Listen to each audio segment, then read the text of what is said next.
Good morning, ladies and gentlemen. May I request all officers, distinguished dignitaries, and participants to kindly take their seats. Mobile phones may please be kept on silent mode.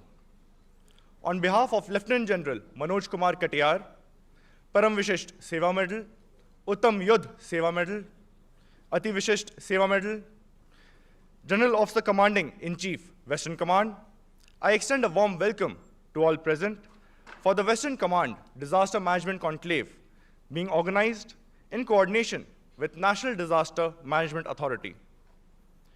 Today's program is a joint effort of National Disaster Management Authority and Western Command, which will focus on disaster risk reduction in the area of responsibility of Western Command.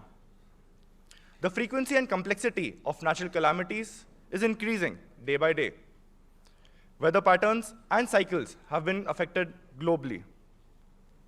There are times when the disaster affects not only the civil population and resources, but it also impacts the security of the state as well.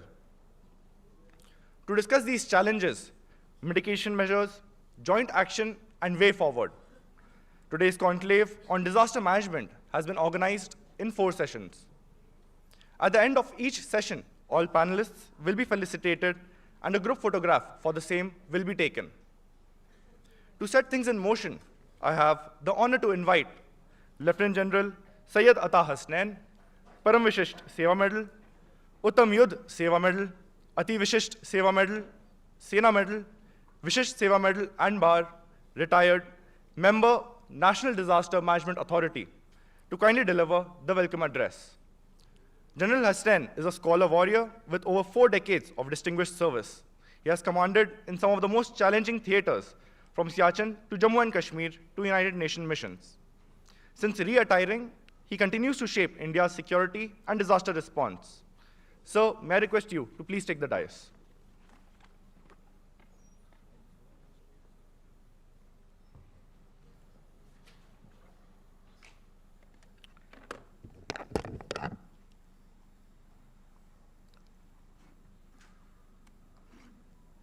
Lieutenant General Manoj Katiyar, Army Commander, Western Command.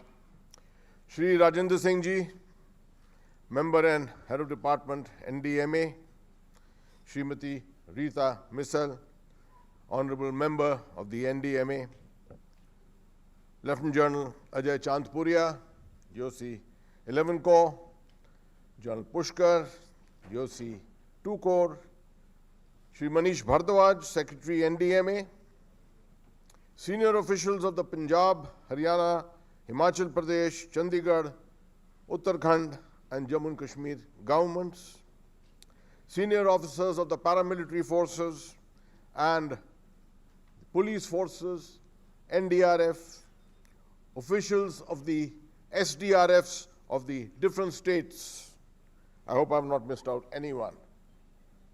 And of course, our students of the domain of disaster management, all other civil officials, officials from the technological agencies, all of you who are present here. First of all, good morning and a great Jai Hind to all of you. My gratitude, in fact our gratitude of the NDMA, to Headquarters Western Command, led by the Army Commander, for enabling this event. This is a very unusual kind of an event, on which we will speak more. But we are really grateful to Headquarters Western Command for having opened itself up to allow such an event to take place within the precincts of Chandi Mandir. We had a similar event within their area of responsibility earlier in Delhi for the entire national capital region. But thereafter, the Army Commander had made a particular request that it would be a good idea to conduct such an event for the rest of Western Command and conducted at Chandi Mandir. So that's why this was initiated. It would have perhaps taken place much, much earlier, but in the middle, it got interspersed by the months of August, September, which saw the worst disasters for many years, particularly in the area of Punjab and the Jammu plains. Of course, Himachal, Uttarakhand, Jammu and Kashmir, the hill regions were also similarly affected. And that is what drove us to this fact that there is a dire necessity to understand the domain of disaster management, which is increasingly becoming a subset of national security. Dare I say that everyone who's present here in this room today is a warrior. We've got lots of people in uniform here who automatically do classify themselves as warriors. But anyone who is out of uniform also, today is the environment, today is the situation when everyone is a warrior, because warfare has changed. You don't have conventional wars anymore. You have hybrid wars, and in hybrid wars and hybrid conflicts, you have all kinds of domains, and the domain of disaster management is an important subset of hybrid conflicts itself. That we will try and understand as we go along. But the important aspect is, what exactly are we looking for to do here? The issue is that most people think that disaster, Apada as it's called in Hindi, is meant for the neighbor, not for yourself. Everyone imagines when he reads in the morning media, he talks of a particular disaster which has occurred somewhere, he thinks, oh, unfortunate. So-and-so people have been affected by it, not realizing that you yourself can be affected by it someday. So you leave it, in your psychology, you leave it to someone else to understand it, someone else to do the mitigation, someone else to respond, not realizing that one fine day, this whole thing may come back to you, your family, your immediate community around you. And that is the reason why there is a huge requirement for public awareness, public relations. And that's what this entire symposium and seminar is all about. We are looking forward to the contributions of different agencies, particularly in the context of what happened in Western Command area of responsibility in the months of August, September. I am one of those who was also present in Western Command's area of responsibility in 1988. I was in Pathankot doing staff college paper corrections when one of the worst disasters hit Punjab that time. One of the worst floods. But in 2025, they say the disaster was 3 times worse. So you can imagine where you have, from where you have gone, or from where you have come and where you have gone to, and where you are possibly going to. So the only solution and answer today is what is called a whole of government approach, which you have heard everywhere. But more importantly, it is the entire all of society approach, where every single citizen of the country becomes a warrior to overcome the challenges of disaster management. So it's only with that in mind that I admire the Army Commander's vision that he gave out this particular invite to the NDMA to come forward. NDMA, as you are aware, is a national agency. Our chairperson is none other than the Prime Minister of India. I hope you saw on Republic Day parade the tableau of the NDMA, which was being paraded for the first time, which was being paraded to bring awareness to the people of India that there is an organization, a sanstha, such as the NDMA, which is doing yeoman service, trying to bring the nation together to understand this entire domain and deliver us out of this whole challenge that is facing us at the moment. So I'll stop here. You're going to find a series of discussions taking place, completely different alien domains which you may never have heard of. But these will be of great interest to you if you remain awake and focused. I will end there and look forward to inviting the member and HOD of the NDMA, Shri Rajendra Singh Ji, who will subsequently come and address you. Thank you very much, and Jai Hind.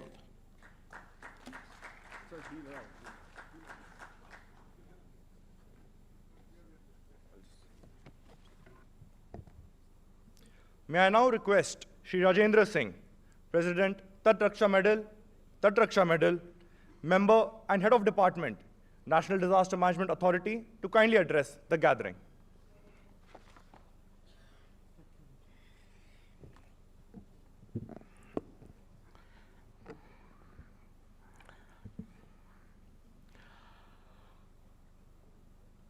Lieutenant General Mayor Manoj Kumar Katiyar, PVSM, Uttam Youth Seva Medal, AVSM, GOCNC Western Command, my colleague from NDMA, Lieutenant General Syed Atas Hasnain Sir, Mrs. Rita Mitchell, Secretary NDMA, Manish Bhardwaj, senior leadership from armed forces, senior officers from state and UTs, senior officers from IMD, IIT Mandi, Ministry of Power, Ministry of Road Transport and Highways, my friend from disaster communities, ladies and gentlemen, a very good morning to you all.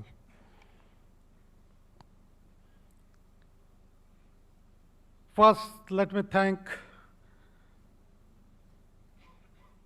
Lieutenant General Manoj ji for organizing this important workshop on awareness generation on disaster management. In a world of increasing uncertainty, these type of workshops, they are like lighthouse in the storm. They do not stop storm, but they guide ship to a safe harbor.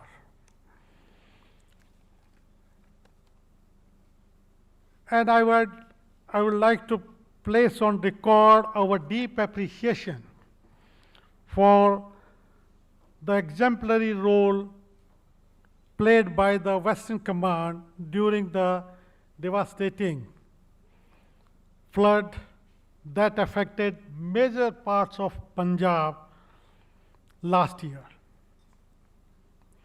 At a moment when lives, livelihood, and critical infrastructure was under severe threat, the Indian Army sprung into action with remarkable speed, professionalism, and compassion. Army column was among the first responder on ground, rescuing citizens, providing essential relief material, restoring connectivity, and instilling confidence in disaster-affected communities. It remained the nation's most reliable pillar of strength, and here they have again shown the seamless energy they have maintained with civil administrations. My compliments to you and your people. God bless you all.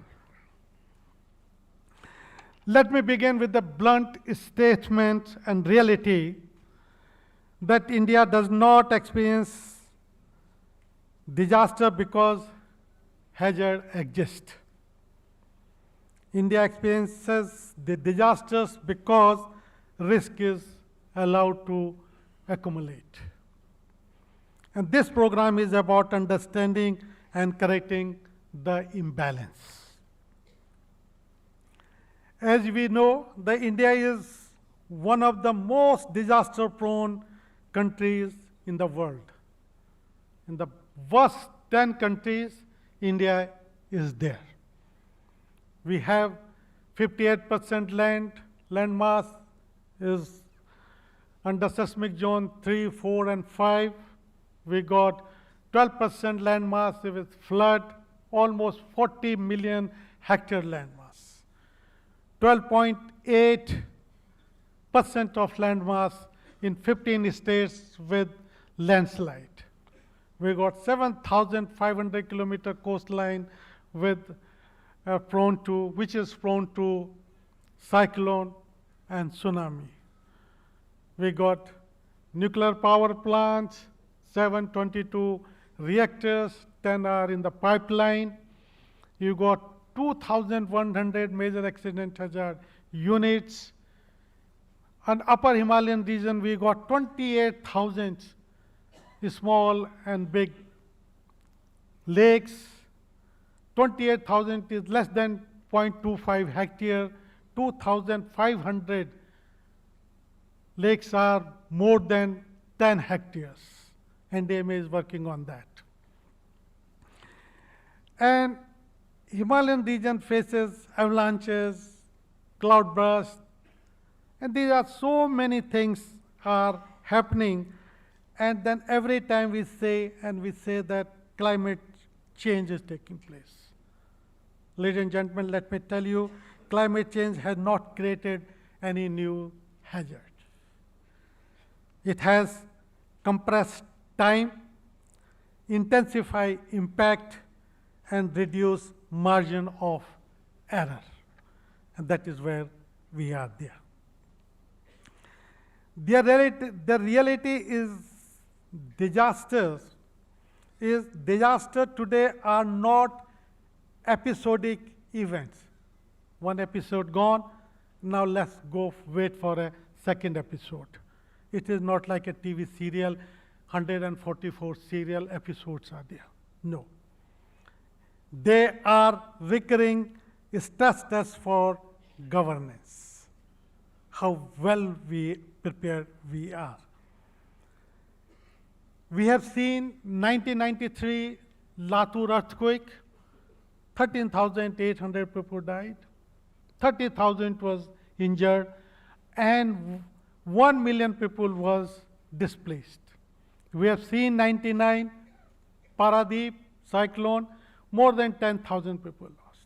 We have seen Bhuj earthquake, more than 12,000 people. We have seen tsunami, more than 10,000 people. And there was a time when disaster management in India was synonymous with relief camps, compassion, and post-event assistance. That was the approach called reactive, and which was expensive and ultimately unsustainable. Putting a camps, waiting for people to come, and wait the event to get over, and then cut down 1 day pay, 2 days pay, and distribute ration and all. Now we have moved to proactive. The Disaster Management Act fundamentally altered this trajectory.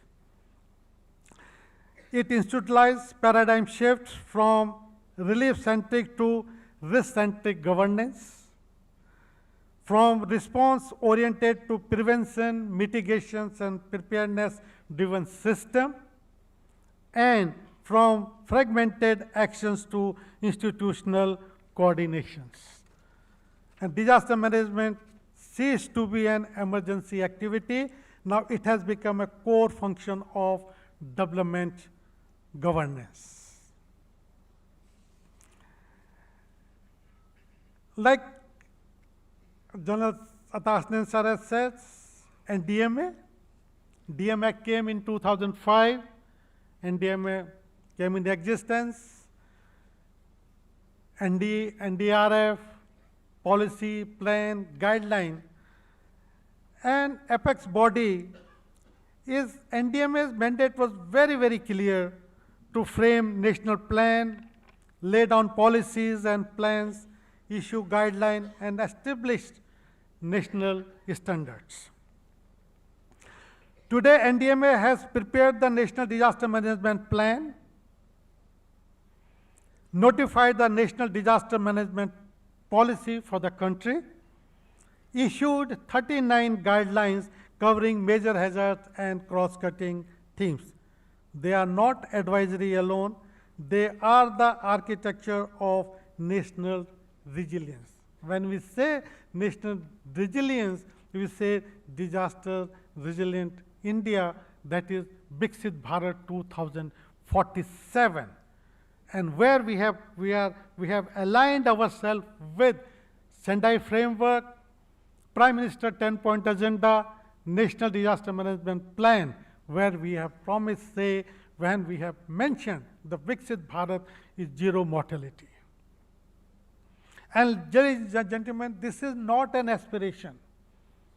It is our commitment to our citizen that we are going to build a nation where natural hazards will no longer dictate our destiny.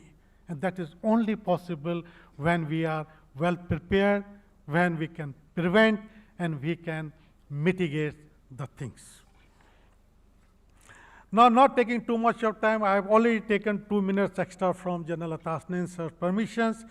I will share my three strategic takeaway points with you people. My first point is put this before roads. If risk comes after development, disaster comes before response. In the Himalayas, development cannot precede risk assessment. Every road, tunnel, hydropower project, or urban expansion must answer one question first. What risk does this create and how is it mitigated?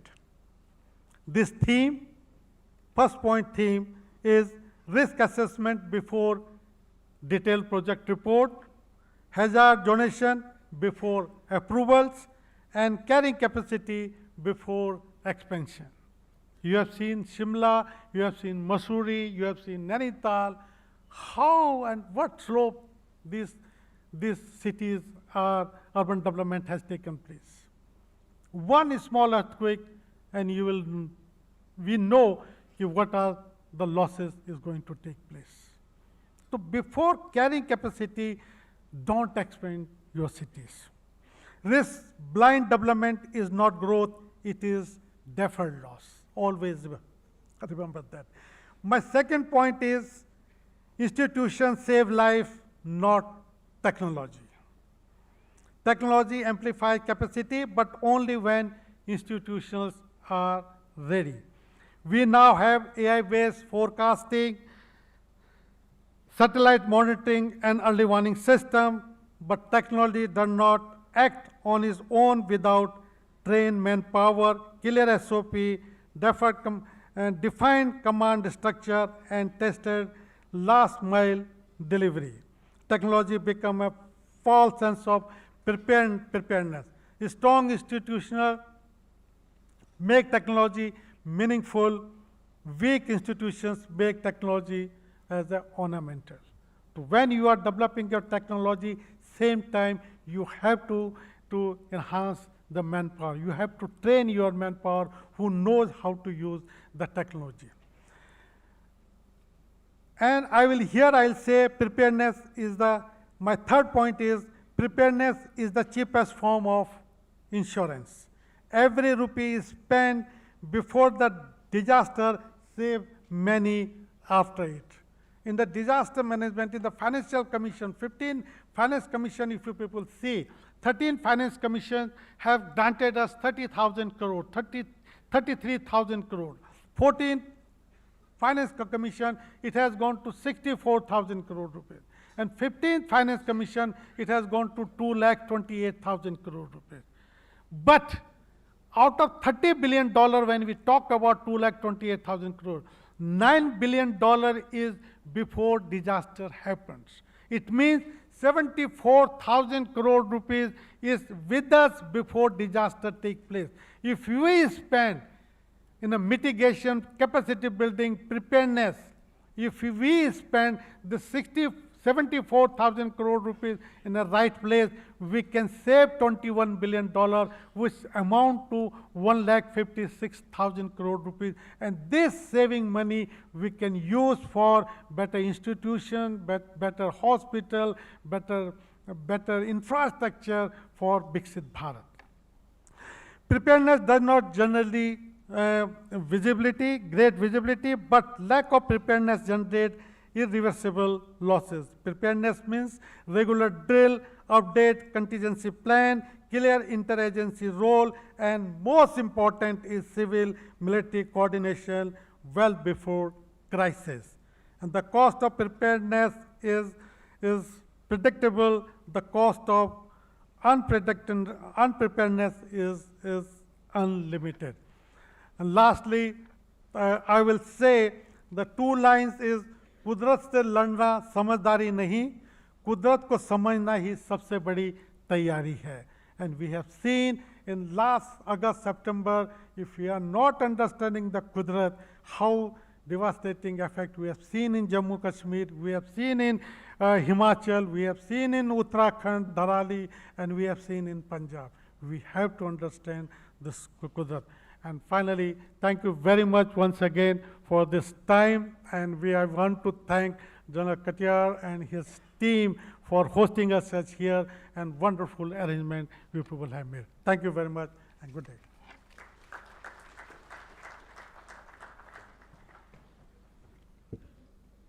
Thank you, sir, for outlining the institutional perspective on disaster risk resilience.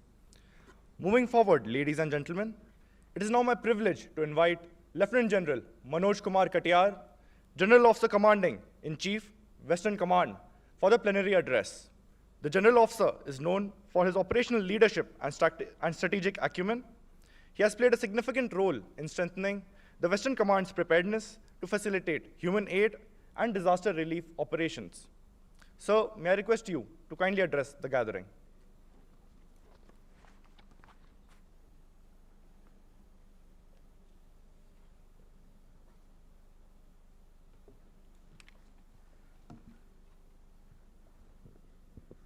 Morning, everyone. I take this opportunity to welcome you all to this seminar on disaster management. Especially grateful to the NDMA, HOD, Shri Rajan Singh ji, members General Lata Hasnan, Ms. Rita Misal, and other Secretary NDMA, and other distinguished civil servants from state government and from the central government. Officers of Western Command, and most importantly, the people who act on ground, the COs, the district commissioners who are here, and also our friends from the media, the students from the colleges and university who are here. A very warm welcome to everyone.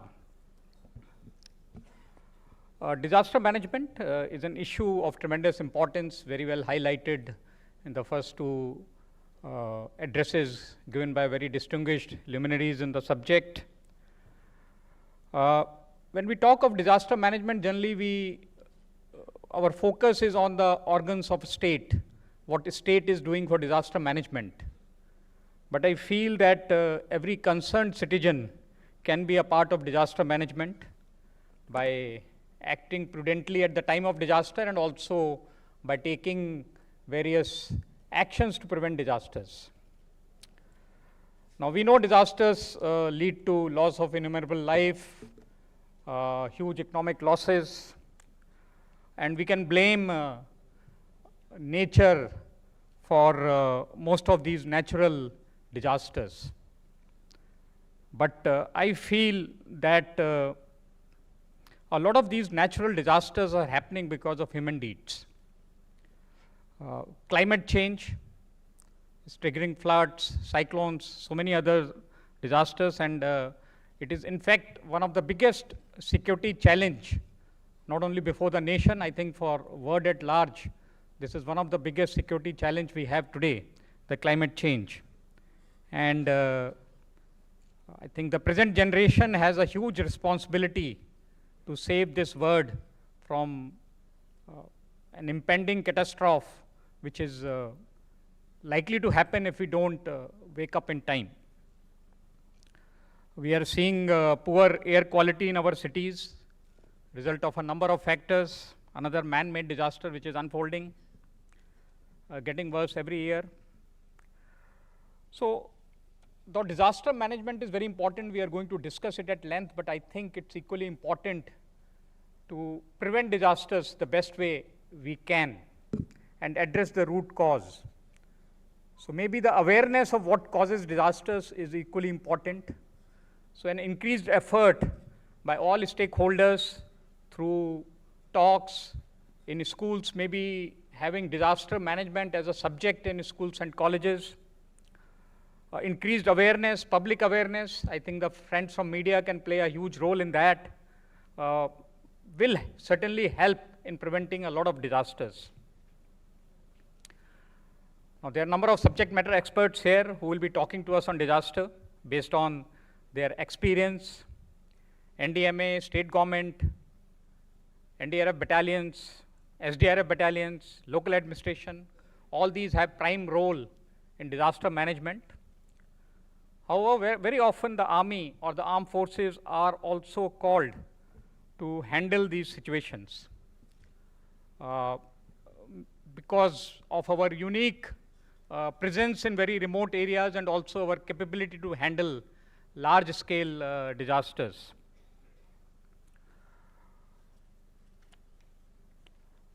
In border districts of Punjab last year, we witnessed some very major flood situation, perhaps the worst floods of this century.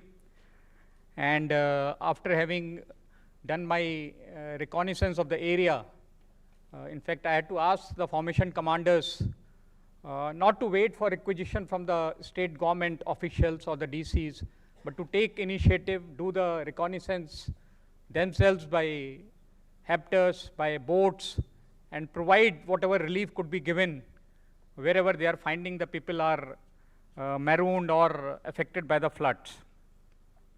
At this juncture, I must also put on record the resilience of the people of Punjab, especially in border districts, who have supported, of course, who have withstood these kind of vagaries of weather and supported our efforts, not only during flood relief operations, but during our all other operations like Operation Sindoor as well.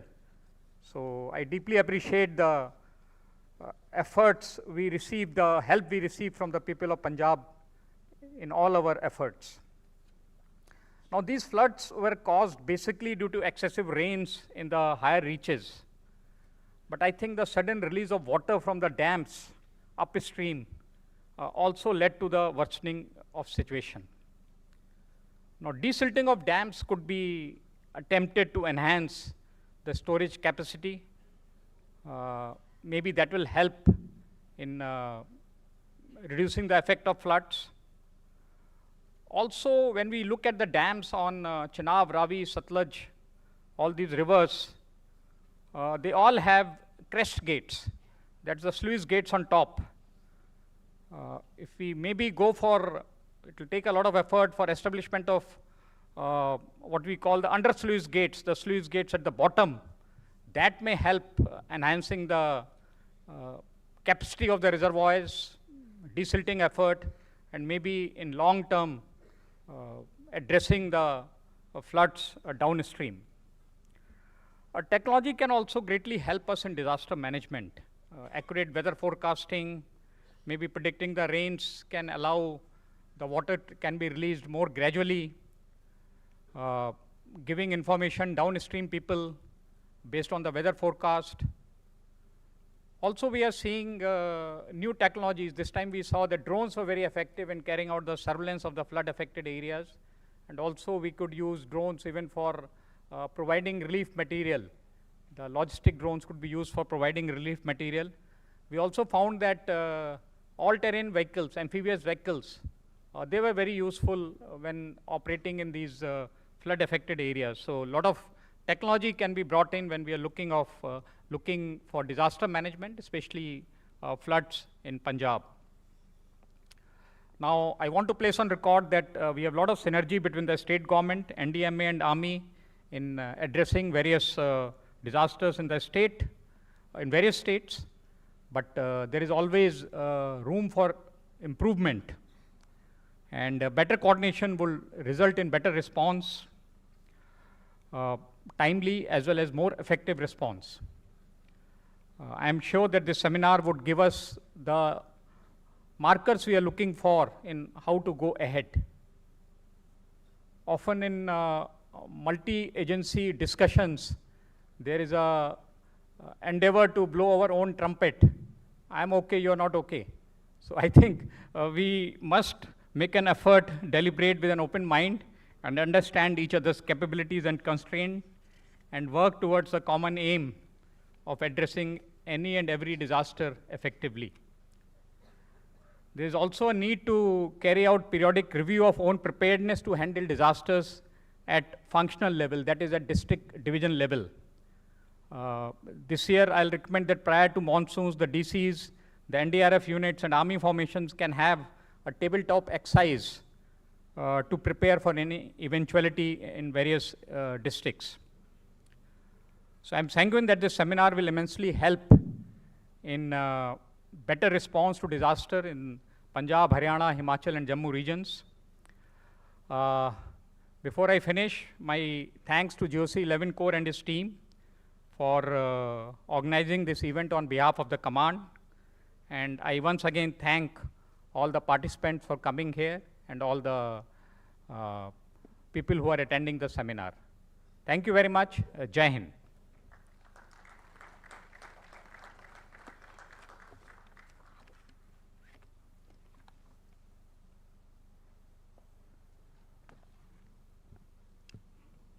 Thank you, sir, for your address and for highlighting Western Command's role in disaster management in terms of preparedness, response, and civil-military coordination.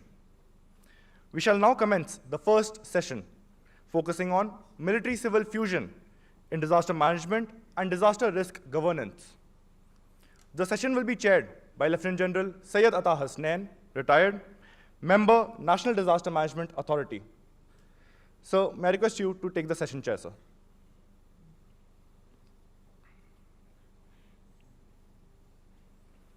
I also request all panelists to approach the stage. Lieutenant General Karanbir Singh Brar, Param Vishisht Seva Medal, Ati Vishisht Seva Medal, retired.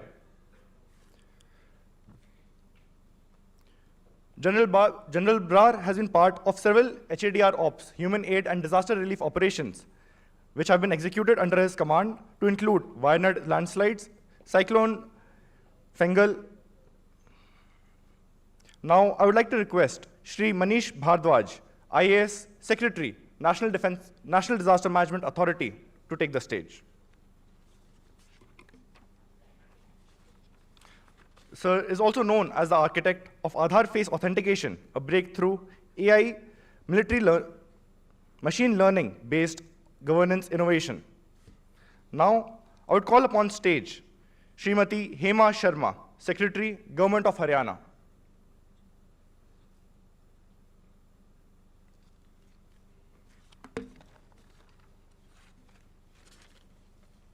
I would also request Lieutenant General Ajay Chandpuria, Ati Vishisht Seva Medal, General Officer Commanding 11 Corps, to kindly take the stage. I would also call upon Shri D.C. Rana, Special Secretary, State Disaster Management Authority, Himachal Pradesh. I request Shri Amandeep Singh Bhatti, Additional Deputy Commissioner, to also approach the stage.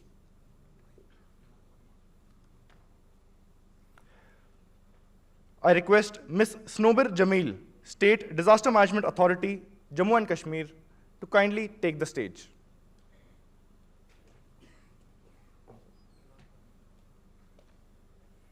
I would also request Shri Anurag Verma to take the stage.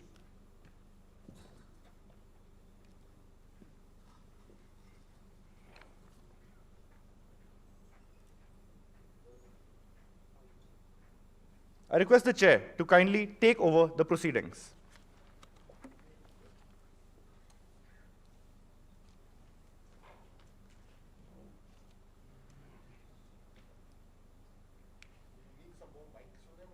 Sir, they have been placed.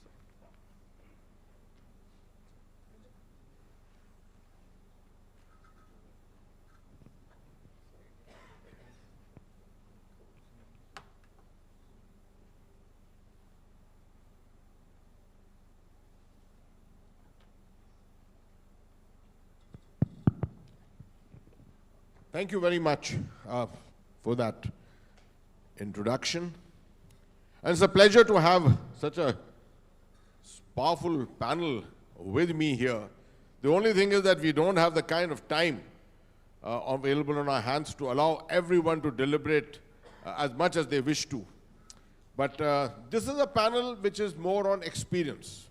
We are looking at the prime issue of civil-military fusion here. And the Army Commander, I think, highlighted this entire aspect very, very adequately. He spoke that the civil side, the civil administration side of all states, and the armed forces, including the paramilitary forces and the police forces, uniformed forces, all play a major role, and that they have to come together in such situations. The more you recognize each other's strengths and weaknesses, the better and the most optimum is the output which will come about. So I will keep introducing as to what is the particular theme that a particular speaker will speak about. We have just about 8 to 9 minutes for a speaker. Actually 10 minutes, but we are already slightly behind time. I'll start with General Karan Brar, on my right, who is the former GOC of the Dakshin Bharat area. And among the uniformed community, perhaps one of the most experienced disaster managers. He is the person who handled the Wayanad landslide issue, if you remember, which happened about a year and a half ago, in which the Corps of Engineers had constructed a bridge. And he is the man who had actually got hold of that bridge from Bangalore and got it transported there, got that bridge constructed, and it was considered to be a great decision, a great aspect of leadership which had gone into it. So, without much ado, I'll request General Brar to first give out his views on the military aspects of disaster management.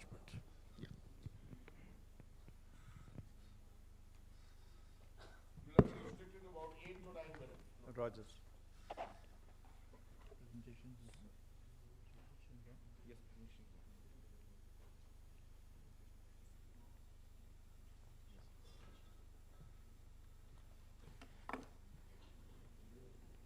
Lieutenant General Manoj Katyar, GOC Western Command, Shri Rajendra Singh Ji, HOD member, NDMA, General Hasnan, Mr. Rita Missil, Secretary NDMA, Shri Manish Bharadwaj, all distinguished guests on the panel, and all uniformed fraternity and everybody, all the stakeholders of disaster management, students, media, thank you. Thank you for inviting me here. So since I've just got 8 minutes, I'll really take off. So we have already talked that disasters, whether for anthropogenic reasons or climate change, they are happening and continue to happen.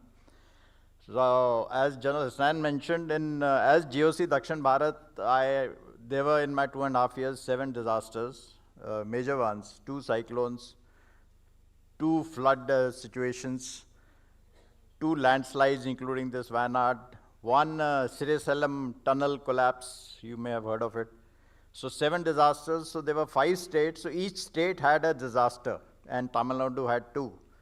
So what I can say with absolute clarity is, wherever the local civil administration and the military had better synergy, the performance was better. So I think this kind of an event underscores the importance of, so it's all related to the synergy of all people who are sitting here. So I'll straight away come to the main points which I have observed in my various things and during the course of service also. The first 24 hours are the most critical. Now, whichever force has to reach there first, because if you have to save lives, if you have to do any kind of mitigations, you have to react very fast. And whether, if it is even an urban flooding situation like in a metro like Chennai, the water supply gets cut off, the electricity supply gets cut off, there are children, there are elderly people, there are ladies, so nobody can survive without water for 24 hours. So therefore, this reaction has to be very fast, and the reaction can only come fast if this synergy is there in peacetime and preparedness there's in anticipation. So I'll give you some live situations. Okay, this was the Fanjol cyclone which was traveling. The news, if you can see, it is saying that it is hitting Orissa. Now, below Orissa is Andhra, and below that is Tamil Nadu. But we were sitting and discussing, so anticipation. I said, this very cone is heading towards Chennai. So they said, no, no, the journal news is going, because the news is like that. So better be prepared. So this is one clear example of anticipation. So the moment it happened, as armed forces, we were ready and we responded. Actually, because the areas of Chennai which got flooded, they were very badly damaged, and in case our reaction had been slow, of course, things wouldn't have been so. I'll go to the next case. This example is to show the points which I was just mentioning. You see, all of these buildings which you see, they become actually a problem. Even in urban area, you may feel that what does a flood do? So there were some human stories of ladies or girls who had marriage scheduled the next day. So we were getting frantic calls for them to be evacuated. Now this was a flood in southern Tamil Nadu.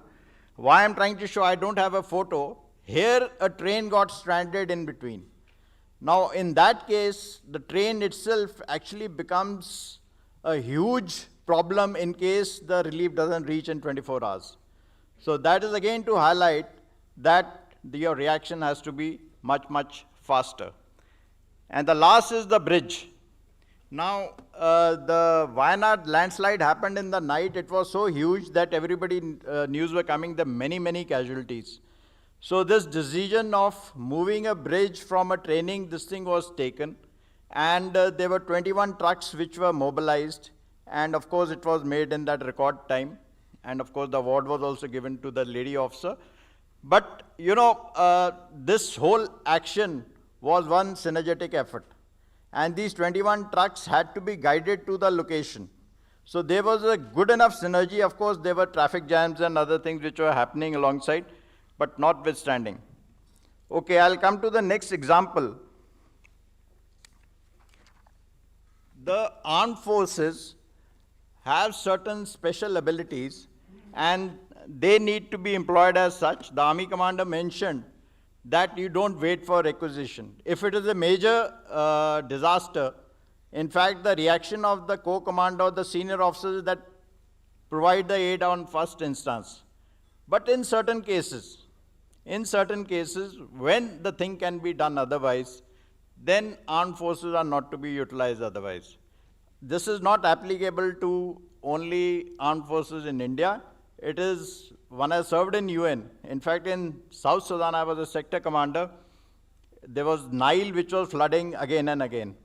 In fact, this gecko which was used in Punjab, which is now made under collaboration, was actually a shove vehicle which is used in UN. So that has been, I think collaborated and made here.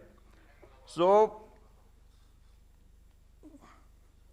one thing which the armed forces do very well is they know how to operate at night. So one of the agencies which continuously operate at night because of the equipment, because of their training, so this is what they are supposed to be used for. As far as equipment is concerned, we did a good thing. It may be a good idea which can be taken. After so many floods, we said, you know which are the areas which will have what kind of disasters. There are particular areas which will have floods. There are particular areas where there will be landslides. There will be particular area where, of course, you may have some other kind of a cyclonic which is always happening around Tamil Nadu coast. So why doesn't the district administration prepare and procure those stores? And the army, while they can get their stores, because the reaching of the army takes more time because they have to carry their stores. So HADR brick has been suggested. So in Dakshin Bharat area, and I think elsewhere also, this point has been done. Now okay, I'll come to this. In Pondicherry, something like what happened in Punjab happened. That floodgates got opened. Now there are AI models Shri Manish Bharadwaj is there. How much water can be released from upstream? How much will it flow? You can do a digital simulation. So all models can be made and you can have a digital twin of what has to be done. So I think this was probably a problem which was there in Punjab, that what was to be released and what not to be released.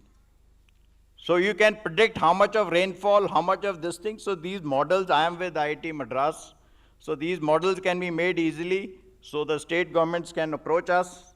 And in fact, it has been done for Pondicherry.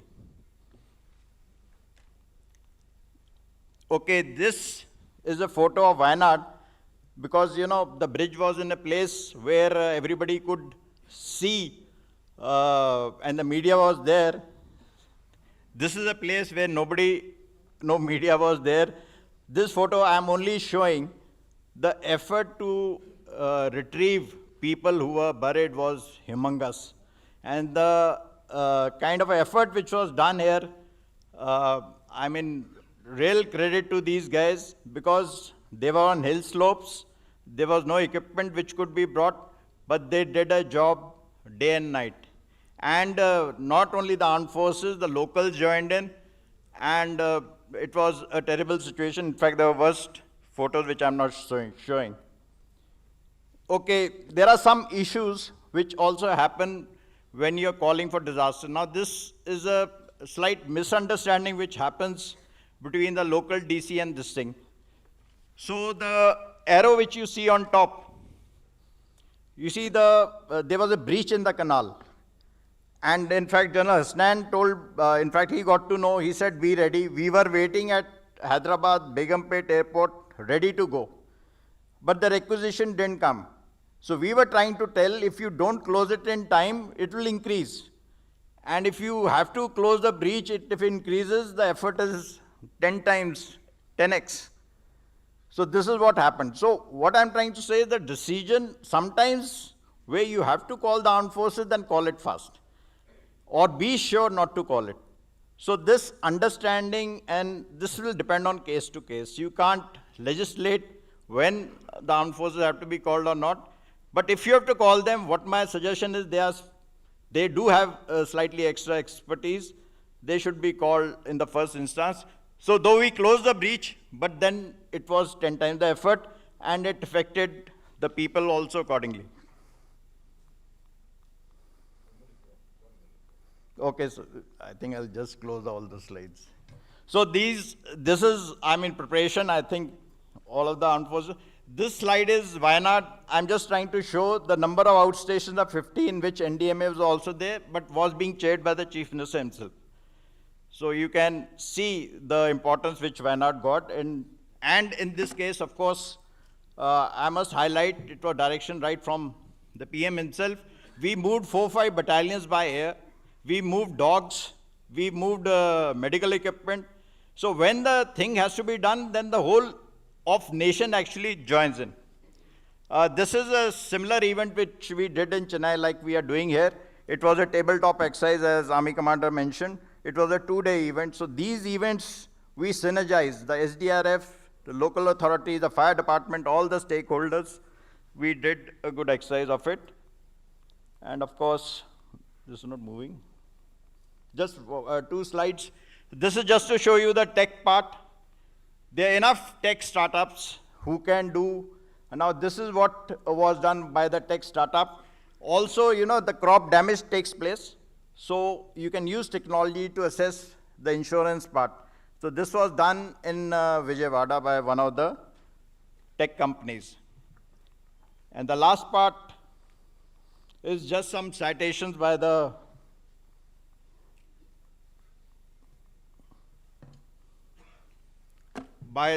Honorable Governor Tamil Nadu and CM of Pondicherry, crediting. But, the underlined part, they said civil-military synergy. So both of them complemented, because everything went off well only because of this one major factor which I've tried to highlight. Thank you. So, Jai Hind. Thank you very much, General Brar. That was excellent, based upon your own experience. And I may add to that that General Brar has also been the GOC of 15 Infantry Division in Amritsar. So he knows Punjab very well too, right? Here is a person who can always be, whose services can always be sought for advice at any time, I suppose in the future, looking at the amount of experience that he has got in handling southern India. Having said that, I think the issues that he really highlighted in just 20 seconds, the golden rule, the golden hour, 24 hours, in the early 24 hours, if you want the armed forces, if you want the paramilitary forces, if you want the police forces, requisition them. Even otherwise, requisitioning is a formal process. Rest of it, on the spot, ask for it and they will deliver. The more important aspect is also the fact that AI today is going to play such an important role. Any organization which is not looking at AI, which is not looking at startups in India which are all involved with AI, is not really innovating sufficiently. You need to do much more of this. We are involved very intimately in this in NDMA, and Manish Bhardwaj Saab, Colonel KP Singh, who's here, the advisor, operations, all of them are very deeply involved in this. The other thing is community response. We saw this in Wayanad in a huge way. And the last issue which I thought I must tell you is that in circumstances such as this, you don't know what can befall you. In the case of the Kashmir floods, and Snowball Madam is here, Kashmir floods, the only person of the government of J&K who was above water was the Chief Minister. Otherwise, everyone was inside water. How do you respond from the government? And obviously, Headquarter 15 Corps was half underwater, half above water. They could respond. And that is where, because of the existing synergy, which is there in Jammu and Kashmir, everything could start functioning well. So with that, we've understood the military aspects. To explain to us the civilian side of the civil administration's side of the challenges which take place in this, I'll request Mr. Manish Bhardwaj. He is a former, he is an additional secretary, otherwise from the IAS 1997 batch, deep amount of experience, and he comes from the Gujarat state cadre. And you're aware, Gujarat state is one of those states which has a tremendous amount of experience in the handling of disasters. Over to you, sir. Thank you, sir. Lieutenant General Manoj Kumar Katiyar, Army Commando Western Command, Senior Formation of NDMA, senior officers from Western Command, and distinguished panelists. General Katiyar had already amplified the tone and the essence behind the seminar, which is about civil-military synergy.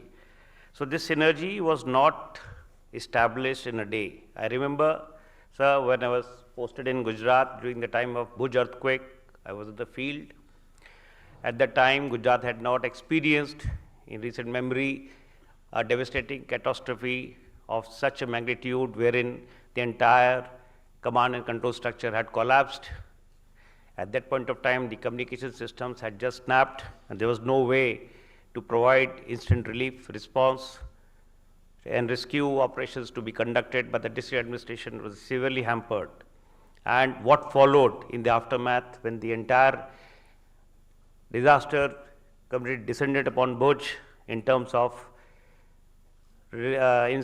all the relief supplies which came from across various states, national agencies came into action, international organizations came into action. The district administration was simply swamped. The collector had to be transferred midway because this was too much of a pressure to bear. And today, when we were discussing the various examples of the last year's devastating floods, multi-hazard, say, cloudbursts, landslides, flash floods happening in the northern and in the Himalayan states, the synergy which was there had really helped save lives. So this is with this background, there's a short presentation.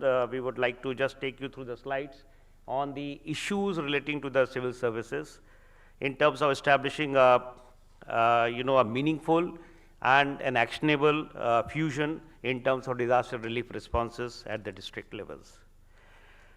So basically, the sense is that the military civil fusion need not be established only during the disaster. That often leads to disastrous consequences. It must begin only in the normal times.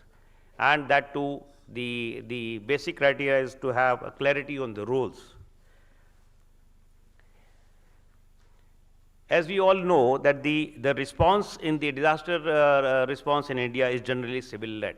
It has the civil administration immediately comes into action because it is tasked with the basic activity of providing rescue and relief to the people.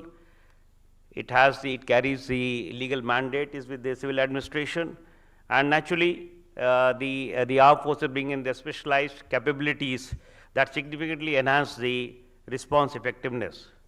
So as we all see that the military capabilities amplifies and assist in timely decisions, and the success of this fusion actually does not depend on hierarchy, but on clarity, preparedness, and mutual understanding, especially in the first 48 hours.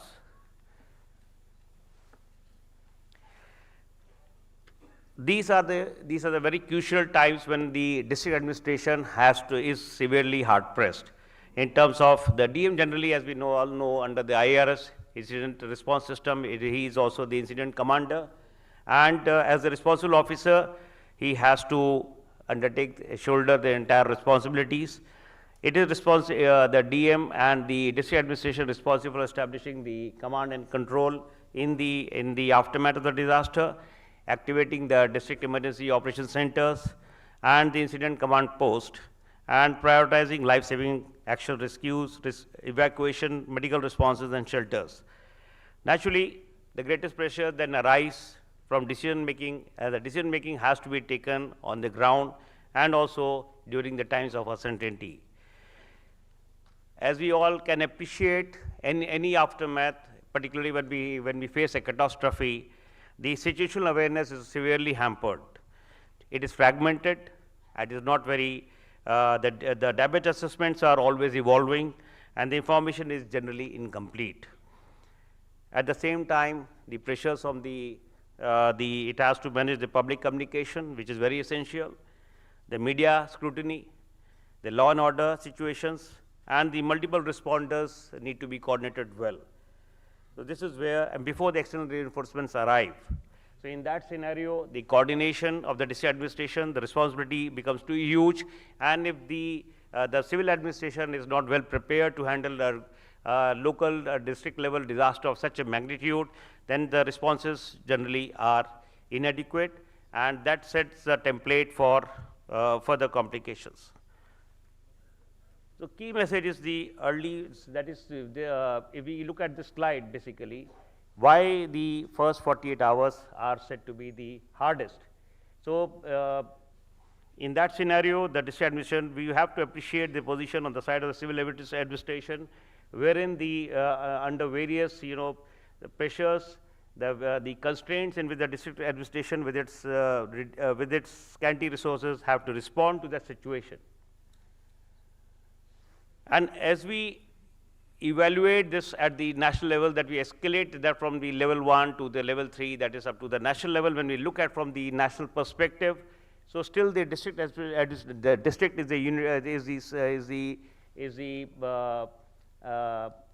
operational theater still remains a district, but when we look at the national level, the national agencies, we can fully appreciate that the roles and the responsibilities which can be assigned to various central agencies like the NDMA, the NDRF, similarly the CAPFs, the SDRFs, and that has to be appreciated. So clear-cut designs, clear-cut responsibilities are essential. It need not be that a single agency is tasked to do everything. So what brings out is a very standard template what we have seen in the recent disasters, what the HOD, member HOD, Rajesh Singh ji evaluated, took us through from the 93 Latur earthquake or to the 99 super cyclone in Odisha, and in the recent disaster in 2025. So this has been the challenges which we could visualize, has more or less been present, but still now we have really come a long way through, and we have been able to establish a synergy. But so the limited pre-disaster liaison and familiarity is the biggest point which needs to be underscored. It has to be this really where the district unit has to work upon. We can appreciate that the both the civil and the military side in the hazard affected district, they have different command cultures and the timelines. There is always the incomplete district level resource mapping is there, which really hampers the immediate response scenario. Late or unclear requisitions, what was being alluded to also, has been one of the factor wherein the district is not able to timely requisite the services of the armed forces, and parallel efforts instead of unified action. This is where you see, despite having the resources, even though the resources may be present in the district itself, yet since because it is improper and inadequate resource mapping, the district is not aware that it has the resources which could have been deployed to save human lives.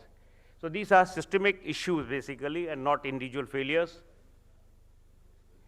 So how do we really reinvigorate the civil preparedness? How do we remove those gaps which affect the joint responses?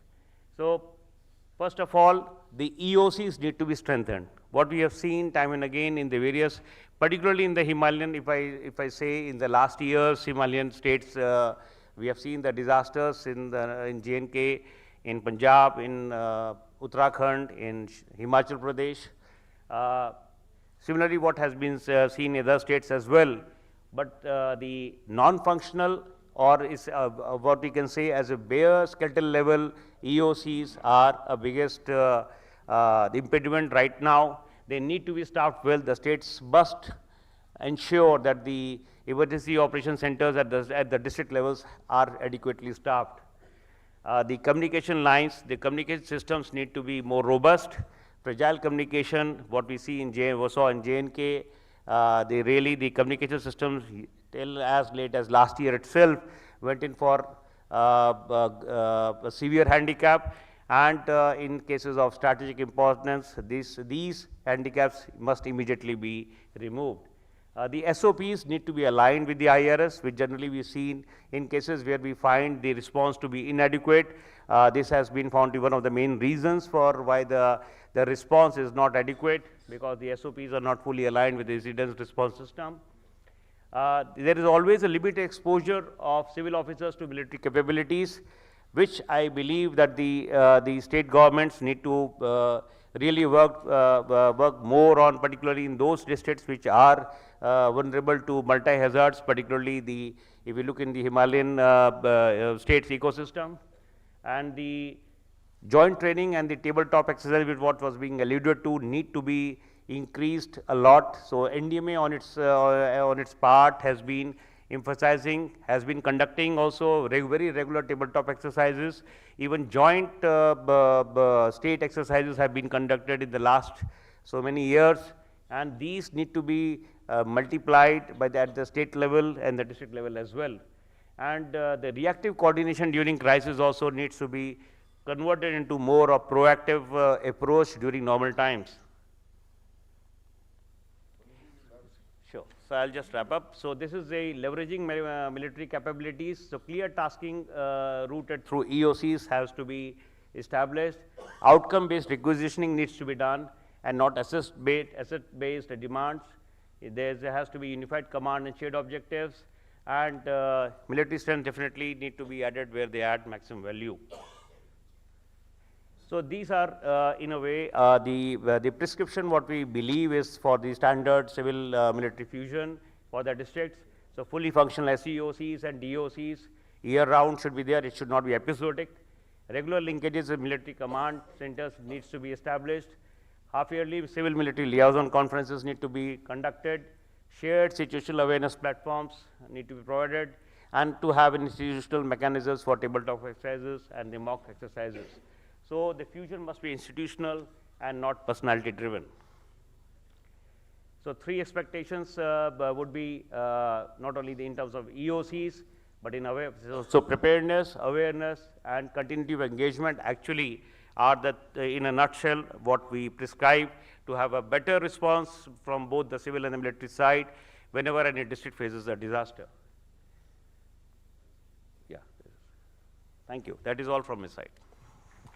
Thank you very much, Manish ji, for that very comprehensive coverage of the responsibilities of the civil administration towards synergy. For me, a takeaway, which I would say for anyone, in the army we use the word nichod. The nichod of this entire thing is, if a state and the NDMA conduct regular mock exercises and tabletop exercises, you will find that every agency which is involved in disaster management in that state will come on board. And if you take 2 to 3 days to conduct such an exercise, now the Prime Minister's directions are to conduct mega exercises. We conducted the NCR exercise with the Western Command in Delhi area last time, and that was very well appreciated. Similarly, we are planning now Northeast. We have done some exercises in Central India. More mock exercises that we do, and we have outlined an exercise for Punjab in the coming month. Within the next 4 to 6 weeks, Brigadier Gurung is here, who's going to be conducting this exercise for the state of Punjab. So the more you conduct these exercises, the more synergy will always build up. Treat them as one-time events in which a lot of effort goes, but it is worth the entire effort of a year, which actually, in terms of impact. So with that, we have completed the generic aspects of synergy. We are now coming to a little more focused aspects. And for that, we will come down to the Western Command theatre. And I'll request first the military aspects as far as Punjab, Haryana, Jammu, etc. are concerned. And for that, we request GOC 11 Corps, General Chandpuria, to please come on stage. General Chandpuria from the Dogra Regiment, an old friend, very familiar with this area, been long in command in Jalandhar at the moment, was at the height of the floods. He and I were in touch with each other at 1 o'clock at night from Mau. He was speaking to me when all movement of NDRF had to be expedited that particular day. So over to you with all your experience. Thank you, sir. Distinguished guests and fellow officers, good morning. Today's conclave has been conceived to synergize efforts of the civil and military agencies towards identifying natural calamities that North India is generally susceptible to, and to arrive at measures to obviate the vulnerabilities. It is rendered more pertinent in the wake or the aftermath of the several disasters that we confronted in the months of August and September last year. Disaster management primarily remains a civil responsibility. I think that has to be clear. But when the scale of the calamity exceeds the capacity of civil agencies, military is generally employed in aid to civil authorities, and that's where it is. The army comes with speed, discipline, and self-sufficiency. The role is certainly not restricted to relief. Primarily, we act as enablers, stabilizing the situation and facilitating restoration of normalcy. Search and rescue, evacuation, medical, shelter aid, and material relief from the core of the immediate responses. The military, being the ultimate instrument of national power, must be used in the ultimate sense. The strength of the army in such cases lies in our ability to deliver with speed, scale, and reliability. It is marked by forward presence of troops, trained manpower, integral logistics, engineering capabilities, as also aviation assets, which allow us to operate effectively in most challenging of environments. So the ethos is driven by service before self. So the army comes primarily with a complete supply chain attitude and a systems approach, both enabled by direct and indirect training towards it. Now, if you see the area of Western Command, it is high risk, high diversity, high impact disaster environment. And this does not include the National Capital Region, which is not displayed here, which is also the area of responsibility of the command. The area spans the plains of Punjab and Haryana, Himalayan regions of Himachal Pradesh, Jammu and Kashmir, and dense urban industrial centers such as Chandigarh and National Capital Region. The region is exposed to a wide range of hazards, including seismic risk zones, flood-prone regions, cloudbursts, urban flooding, landslides and avalanches, extreme weather, and of course, man-made disasters.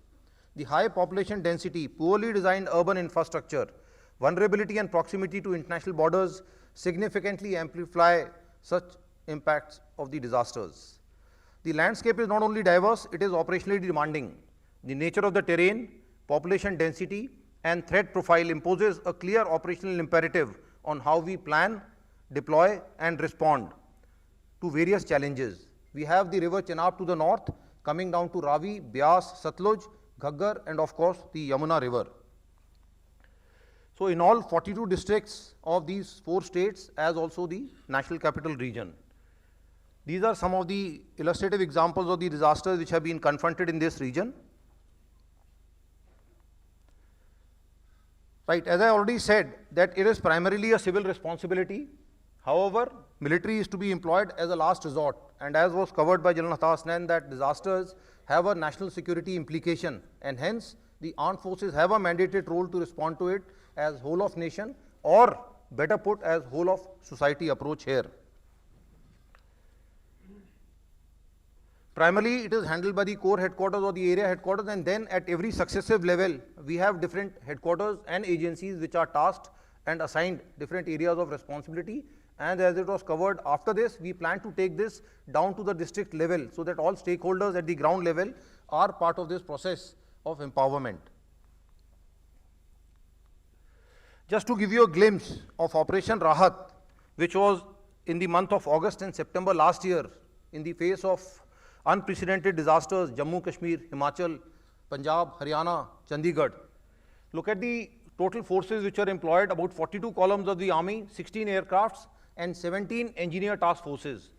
A total of 6,000 plus civilians were rescued, 282 paramilitary personnel, 15,000 plus people given aid, 57,000 tons of medical and relief material which was supplied, and the number of sorties which were flown by the helicopters were over 207 hours. What is not listed here is the large number of veterans, civil society, individuals, NGOs, social organizations, government and non-government, which came forth as citizen warriors, and our experiences and synergy of the civil defense exercise for Operation Sindoor on 7th of May only gave us more impetus to this process. We have some representatives, 23 to be precise, from across the command zone whom we have invited here today to share their experiences, as also who will be felicitated towards the end of this. Just a few glimpses of Operation Rahat, which demonstrated the value of preparedness, quick decision making, and of course effective military-civil synergy. Lives were saved, suffering was alleviated. These are examples of various kinds, 110 meters of Bailey Bridge in the Jammu sector. Use of quadcopters and drones for supply of relief material and medicines.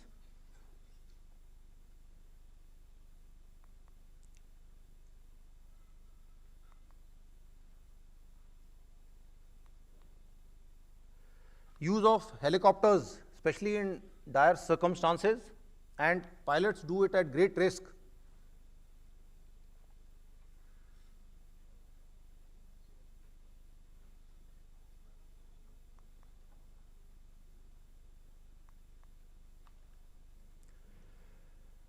This was again in the area of Ajnala and Amritsar, wherein large number of paramilitary forces had to be evacuated because of the sudden water rise, and as you are aware, there are large number of enclaves which are our areas across the river between the IB and the river, from where the evacuation had to be done under extremely challenging circumstances.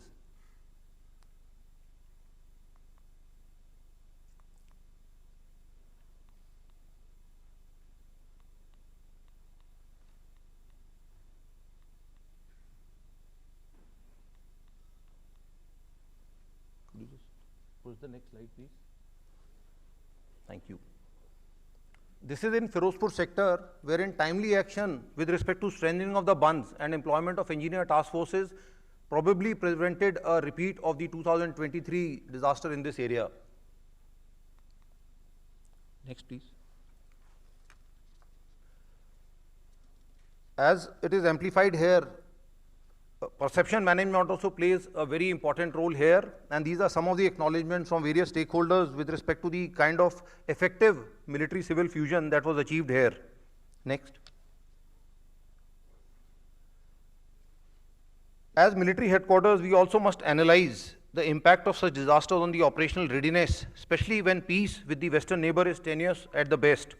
A large number of defense infrastructure works like permanent defenses, bunds, ditch cum bunds, lines of communication were damaged beyond repair. Resuscitation of these take both time as also a major expenditure on the defense budget. The prolonged employment in aid to disaster mitigation impacts the level of training for conventional operations. And as you are aware, Operation Sindoor is still ongoing, so it comes at a cost with the conventional capability. That's what the other agencies need to be mindful. Some of you may think as to why am I highlighting these issues. We in the military would like to remain focused on the conventional operations, especially at this stage. Nonetheless, in extreme cases, we would respond in time. Next. Some of the issues which were experienced are here, that firstly is resources of the civil administration must get fully committed. I know that decision making is not easy in such situations, but anticipation and preparation plays a big role. Requisition is an important legal process. While in Punjab, it is our state, every family has a connect to the military and the troops are deployed on ground, so they don't wait for a requisition as it was pointed out by the previous speakers. Nonetheless, the legal process also needs a completion. Interaction between the civil administration and the local military authorities cannot be limited to occurrence of a disaster. I think what was talked in terms of the prevention and mitigation in forms of tabletop exercises, in terms of civil defense exercises, should be an ongoing effort. The assistance from engineers, other officials of the concerned departments during the disasters, we feel that there is much more capacity within the civil administration to seek involvement of these stakeholders rather than just coming to the military straight. In case of situation is adequately addressed, there were large instances wherein just for the sake of it or some eventuality which may not arise, the civil administration was reluctant to de-requisition the columns. As a result, they continued to remain deployed for almost a period of 2 months in some cases. I think this is one lesson where it could be done. Next. These were some of the good practices that we saw in terms of strengthening the response capacities, the terrain and task-based bricks for various kind of disasters which are tailor-made, the balanced deployment of the various central and state agencies, incorporation of technology as has been covered and will be dwelled further in detail, provision of special equipment including helicopters, special mobility vehicles and high-powered boats, review of the command and control system of the rivers in case of different upper and lower riparian states.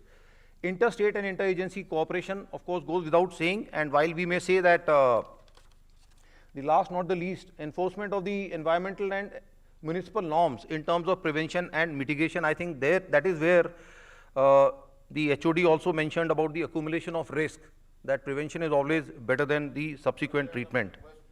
So, next. Having said that, let me assure you that the armed forces are clearly focused on preparing today to be resilient tomorrow. We will continue to strengthen disaster response mechanisms in the command, incorporate new technologies, strengthen as a whole of society and as whole of nation approach. Thank you very much. Jai Hind.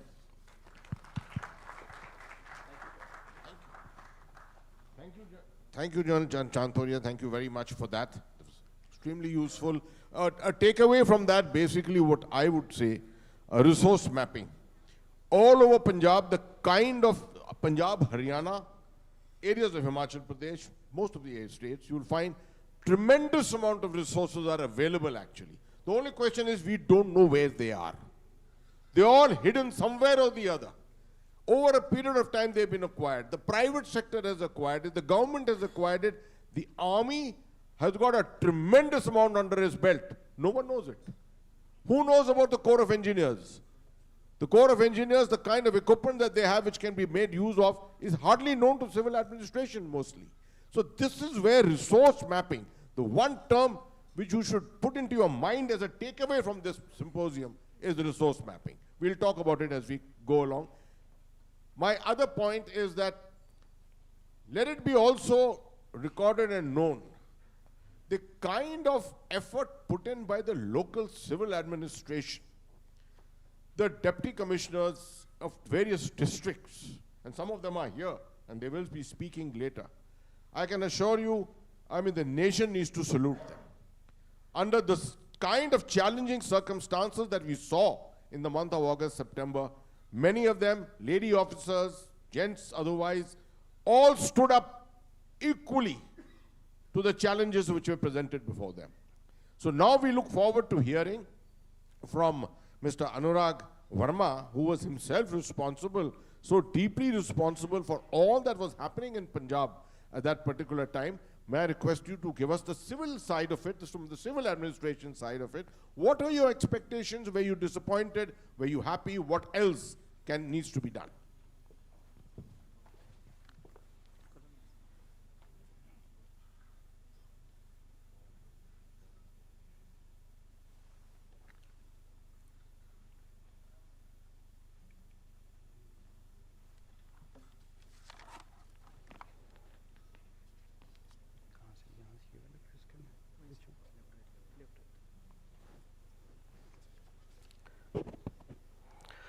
General Katyar, General Hasnan, Rajinder Singh ji, distinguished panelists, esteemed friends and colleagues from civil services and armed forces, and friends from the media, a very good morning to all of you. First of all, I must thank Western Command and NDMA for organizing this conclave. This is the most opportune time for such a conclave because we must introspect where we faltered during last August, September, and what we should do if, God forbid, such a disaster strikes again. Now coming to the Punjab perspective, though we are not a mountain state, but our disaster risk profile is inherently linked to neighboring mountain states. As extreme rainfall, cloudbursts, they cascade into massive floods in the plains. Recent flood events in Punjab were amongst the most severe we have ever seen. These were marked by rapid onset, multiple breach points, and widespread inundation, highlighting the need for enhanced early warning, coordinated response, and resilient flood management infrastructure. If we look at the floods of 2025, the key points were, we had exceptionally intense monsoons. In the upstream areas, there was massive rainfall and cloudbursts. There was huge inflows into reservoirs and forced releases. There were torrential rains and uncontrolled river flows. And a major gap was the forecasts by IMD didn't match with the actual rainfalls.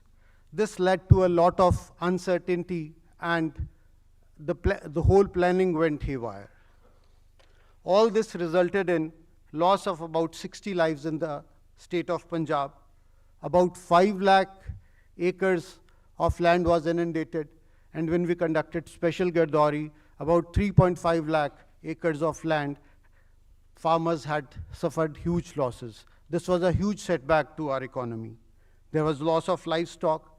There was huge damage to infrastructure. We have submitted a PDNA of about 11,000 crores to the government of India. So that gives us the scale of the loss the state has suffered.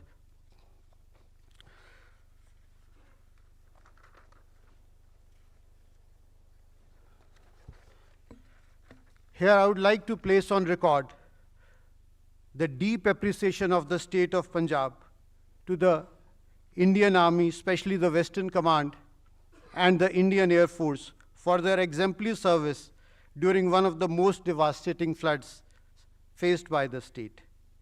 12 Army columns, 2 engineer columns, and 30 to 35 choppers of the Indian Army and Indian Air Force were deployed, and additional forces were kept standby. I must say in open house that Army was a phone call away at middle of the night or at any time, any of the DCs, they could directly approach the Army, or if they came to me, I could approach the Army, and we got the help within minutes. And I'm really grateful to the Army commander and all the colleagues from the armed forces present here. Similarly, we got wholehearted support from NDRF, and if NDRF team is here, I would like to place on record my appreciation for their role in helping us during this disaster.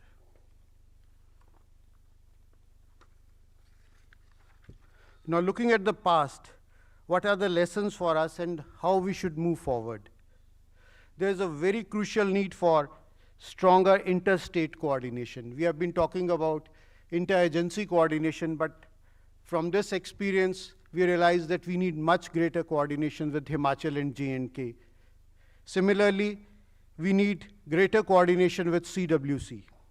CWC also needs to strengthen the river monitoring mechanism across the rivers flowing through Punjab, and here we would seek the intervention of NDMA also. Similarly, IMD forecasts, like General Barad mentioned, in all these things, maybe we could use AI, but we'll have to work on it so that our forecasts are much better. We get information about the flows coming from Himachal and J&K well in time, so that we are able to prepare ourselves to respond to those, and we don't bother the army. And even if the army is called, then they also have much better reaction, much greater reaction time for this.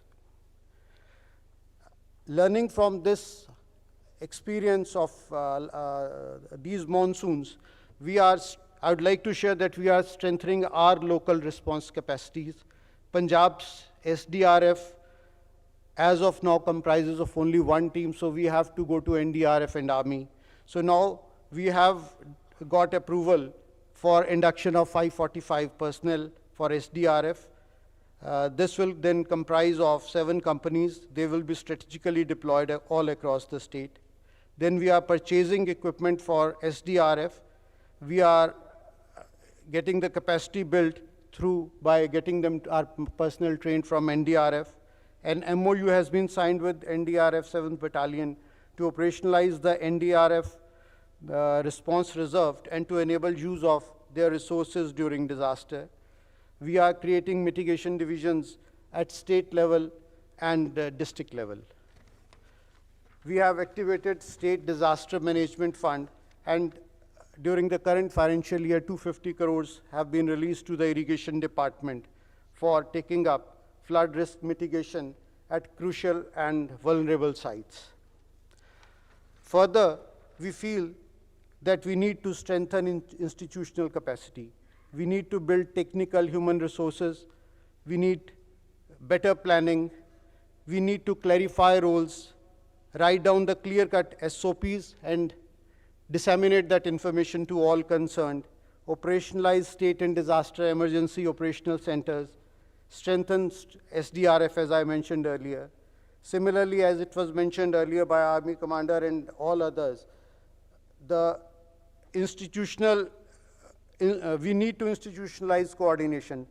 We need to formalize interstate and civil military coordination through pre-disaster protocol and joint SOPs. As General Hasnan said, a mock drill will be held in coming month. That will be of immense help, sir, because we would test our systems and will build much greater synergy. Then, as I mentioned, we need early warning and data integration to enable real-time basin-level data sharing among hydrology, meteorology, and disaster management agencies. We need to implement impact-based early warning systems with clear action threshold. With this, I hope that we don't have to face such a disaster again, but God forbid if such a disaster comes, we from the state side will be much more prepared and will have much greater coordination with the upstream states, Army, NDRF, NDMA, and we'll be in a much better position to respond to such a disaster. Thank you so much. Jai Hind. Thank you very much, Anurag ji. Your prayer is our prayer for this entire region. We hope that we don't have to face a situation such as the situation we faced last year anytime again in the future. But having said that, 2 issues of yours, one on AI particularly, or on early warning. You will hear a presentation, you will see a presentation here given by the NDMA on early warning, particularly on the Sachet app and the CAPS capability, which unfortunately no one in India is understanding adequately. the Honorable Prime Minister of India has actually given a direction to the armed forces and all police forces to download the Sachet app into their mobiles. And I can assure you, if I take a bean count in this hall, not more than 5% people would have that with them. We are going to talk more about it as we go along. And the second very important issue is this aspect of the mock exercise. We hope Punjab will actually host a mega exercise between Himachal Pradesh, Jammu region, and Punjab itself. The common areas put together, with the Western Command also involved in it and driving it. NDMA will steer it completely for you. We hope to do that sometime in the coming training year, if nothing else. So with that, thank you so much for all the excellent experience that you just related. May I now request Srimati Hema Sharma, the Secretary Government of Haryana, to make her part of the intervention. Thank you.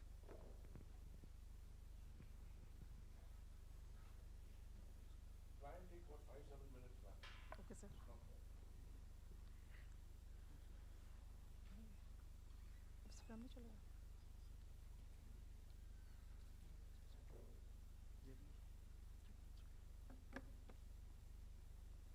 Good morning, everybody.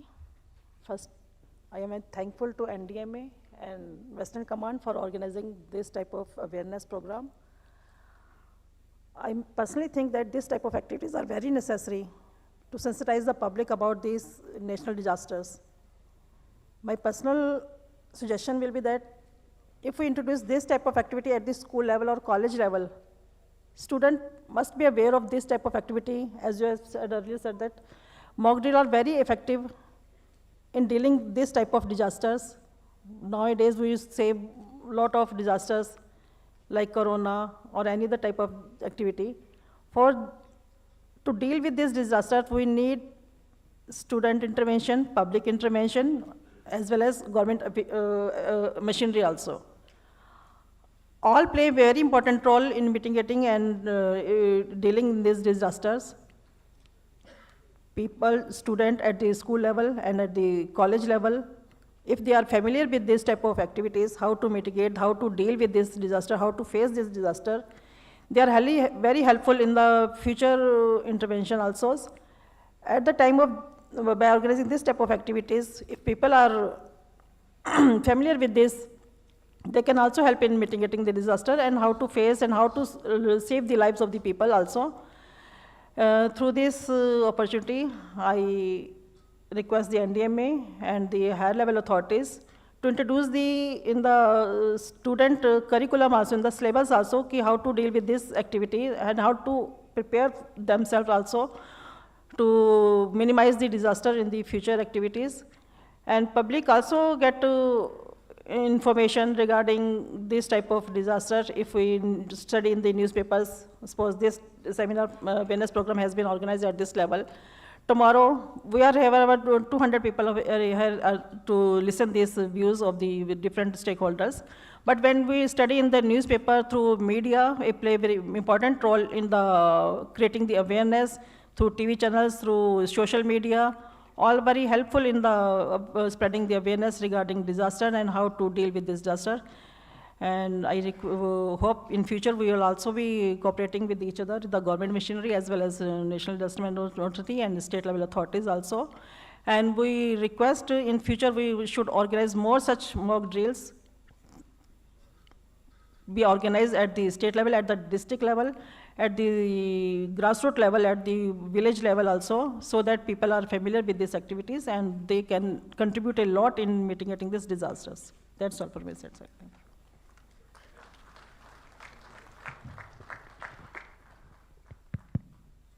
Thank you, ma'am. That was short and very effective and very sweet, in fact. Thank you very much. If I may request Shri D.C. Rana, Special Secretary, SDMA of Himachal Pradesh, very important. Your intervention is very important. We've had the experience of almost 3 years of fairly robust kind of disasters which have taken place in Himachal Pradesh, and we look forward to your intervention. Thank you. Thank you so much, sir. Lieutenant General Manoj Kumar Katayar, GOC Western Command, Lieutenant General Saeed Atta Hasnain, retired, who is the member NDMA, member NDMA and HOD Shri Rajinder Singh ji, Ma'am Rita Misal, who is member NDMA, Shri Manish Bhardwaj ji, Secretary NDMA, distinguished panelists, officers of the Army, paramilitary forces, dear students. I'll be sharing the Himachal perspective of disasters which we have been facing over the years. And basically, I'll be talking about the extreme weather events which we are facing in the state. A new phenomenon, I'll say, though disasters are not something new to the hill states. And if we look at the various extreme weather events, I'll talk about cloudbursts. We have been tabulating, we have a robust system of data management in the state. And the number of cloudbursts is increasing. And we saw the peak of it in 2023 and in 2025. Same was the case with flash floods, though not a very much difference, but how we distinguish as a state, as a community on the ground. So we can also see that the number of flash floods are increasing, and it is also happening in the areas where we never thought of it before. For example, Mandi town, a very open valley, very green background, untouched forest, but the kind of event which we saw in 2025 was very unprecedented. Landslides triggered by rainfalls, and of course a lot of human interface also, because of which they are happening, but the number is increasing. Another peculiar phenomenon which we are experiencing in Himachal is a lot of land subsidence. Villages being destroyed, villages being rendered inhabitable. And in 2023, more than 1,742 houses were affected, impacting around 11,000 plus people. This year, 174 villages were affected, and the number is increasing.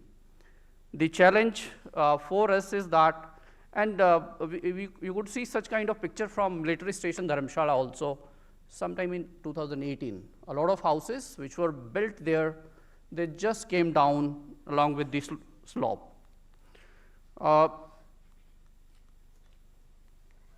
Yes, and if you look at the land which is being taken away from Himachal because of landslide is huge. In 2023, more than 45.44 square kilometer of land was lost because of landslides.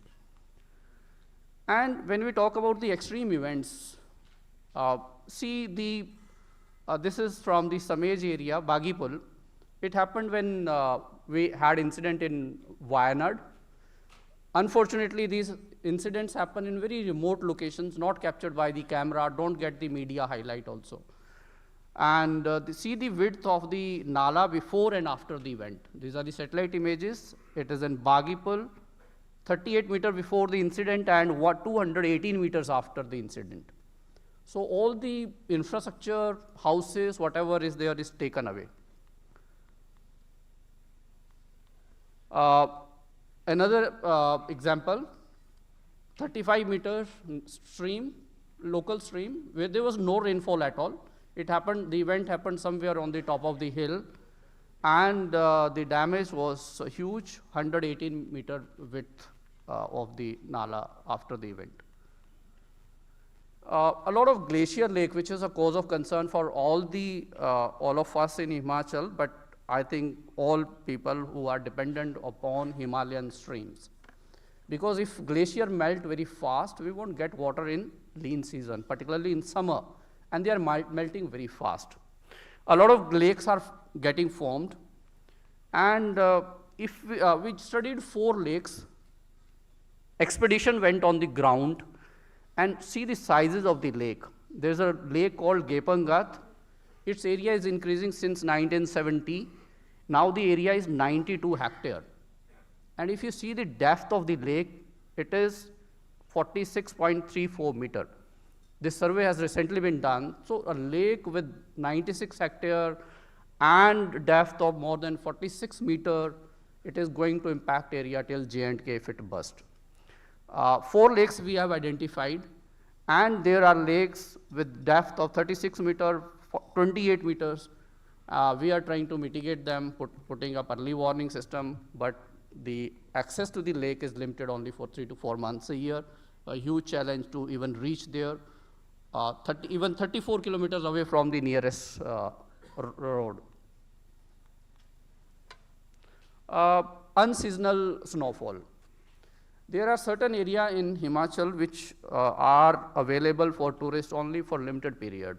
This is Chandratal area, and snowfall happens during monsoon when it's a peak tourist season. People get stuck, Air Force can't land there, and around 16-kilometer track had to be cleared. Our minister went on the spot. More than 500 tourists were rescued after a great difficulty. So unseasonal rainfall is something which is impacting. We never had a culture in Himachal of temporary shelters and relief centers. Now villages are getting destroyed, so we are putting up these temporary accommodation to house people who are getting houseless. 2023, one of the worst kind of disaster Himachal had seen. More than 400 lives lost, more than 10,000 crore loss, direct loss. PDNA, which we conducted for the first time, was estimated at 9,000 crore. 25 was one of the worst kind of just after 1 year. And the kind of water which we saw in Himachal flowing was unprecedented. You can see the last line.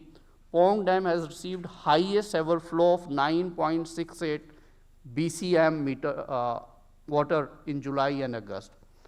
And before that, in 1988, the quantity was 7.70. For the first time, that much water flowed from Himachal. Areas impacting 2025, I'll just go quickly. A lot of flash floods affecting area in Dharamshala, in Kullu area, hydropower project also getting lost. And one very peculiar incident which we have experienced in 2025, generally cloudbursts affect a very localized area. But in 2025, one whole area of Janjali, Mandi, which is around 40 square kilometer, was highly affected.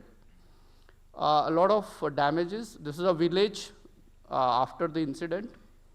And you can see the kind of muck which has flowed. Manimesh Yatra is something very important after, it's one of the very prominent yatra. And for the first time, Chhadi Yatra couldn't reach the lake. It happened for the first time in the history. A lot of damages, I'll just skip and then I'll come to the key issues. Now, what is happening are national highways are getting affected, the key arteries. So national highways, 4 lanes are getting affected. With the roads, water supply, telecommunication, electricity supply, everything is getting worse. So we don't have the sense what actually has happened. So when we talk about the golden hour, so that golden hour is lost in just getting sense of what has happened. This is from Manali, and this road leads to Leh, gets disconnected for sometime weeks and months. This is a 4 lane. You can see what has been left of the 4 lane. Now, how are the disasters different now? Now it is no longer a few weeks, few months case. These are now year-round activity. Forest fire, droughts, floods, snow avalanche. And then there's the unpredictability of the events. As I shared with you, rain is happening in cold deserts, Kaza area, Lahore area, and a lot of muck is coming down. Extreme events have become a norm of the day. A lot of impact on human life, infrastructure, state resources, the budget which is to be used for construction of new assets is getting diverted for relief and restoration. Our revenue is getting affected. And one small incident, one place, it is being played like anything, so our tourism is getting affected. A lot of people are facing issue of their livelihood. Land subsidence, I spoke about it. Glacial lakes, I talked about it. So muck has become a new destroyer. A huge muck which is being generated, it is destroying our dams, it is destroying our agriculture, it is destroying our roads, destroying our villages. And the current crisis basically is a subset of the climate crisis. The new dimension of disaster is that it cannot just be civil reconstruction. It is a deeper issue and it has to be addressed that way. Early warning saves life, and we have seen it happening in coastal area for cyclone, for tsunami, but the same kind of thrust is required for Himalayan state also. Resettlement is a big issue because most of the land is forest land. So state government cannot even allot land for construction of houses, for restoration of livelihood. A lot of bodies are getting missed. So if a flash flood comes, so it takes everything with it. So every year there are dozens of people who get lost in the disaster, their bodies cannot be recovered. So I think stabilization is something important. Reliance has to take on tunneling so that the roads are constructed in a manner which are available in all the time.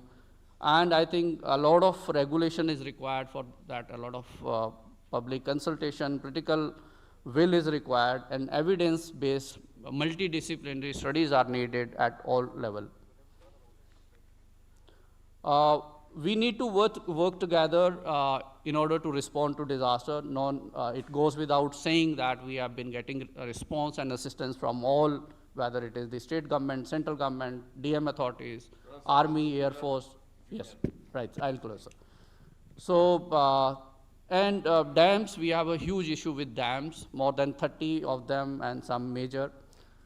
This is actually a picture from a district where I was collector and I clicked it, done this kind of work for the first time because, as I said, we had no culture of keeping people in tents, but that's a new norm now. Thank you so much, Jai Hind. Rana sir, thank you very much. And you need to give him a warmer clap, a warmer applause, because he's come from Shimla, where it was snowing, and he's overcome all the obstacles of disasters there to be with us and speak to us. Very, very experienced official himself, and very good that he could make it out here. Now, unfortunately, we've taken more than the amount of time, but I'll request the Army Commander. I've spoken to both the remaining speakers. They will take 5 minutes each. And so we will try and finish it by about just around 11 o'clock, a little after 11 o'clock. Eat a little bit into the tea break so that we can restart at about 11:25 or so subsequently. May I request Amandeep Bhatti Saab to make his, from the Chandigarh administration, to come up and make his intervention.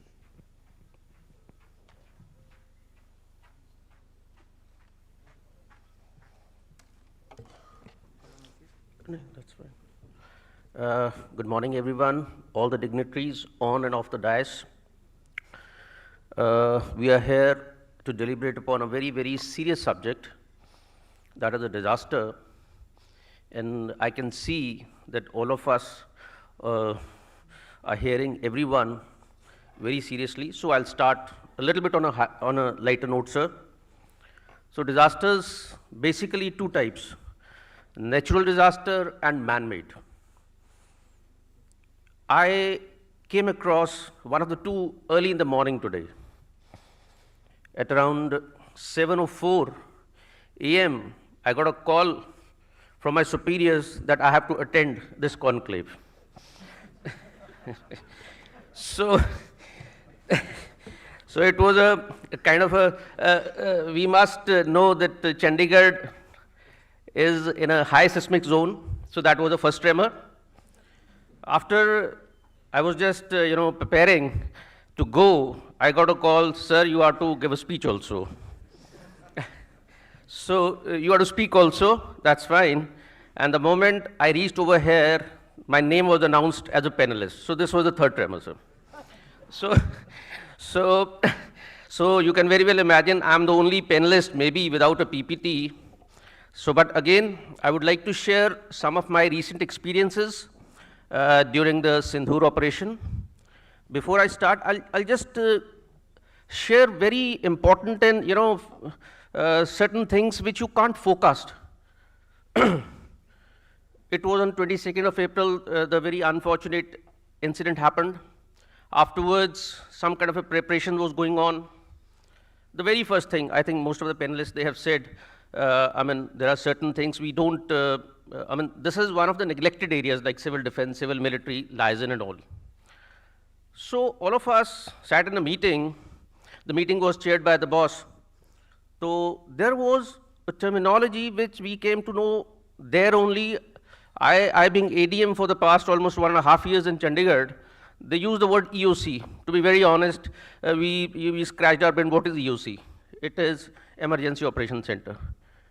And I'll be very frank and honest that none of us had seen where it is. Only at that point of time, after serving in Chandigarh for almost 1.5 years, we came to know, yes, the location of EOC, that EOC is, located there. And to our surprise, it was, located at a very, very generic place.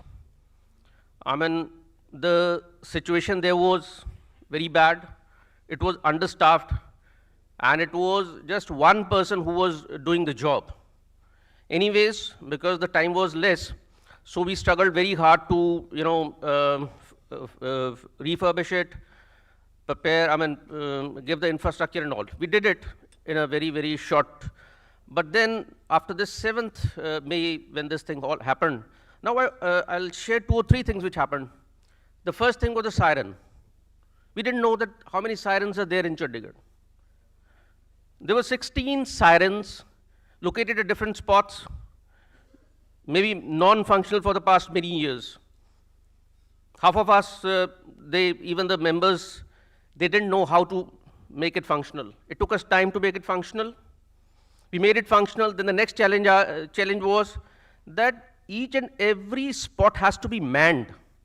It was at 16 spots that my 16 persons who are well versed with that are consumed 24/7.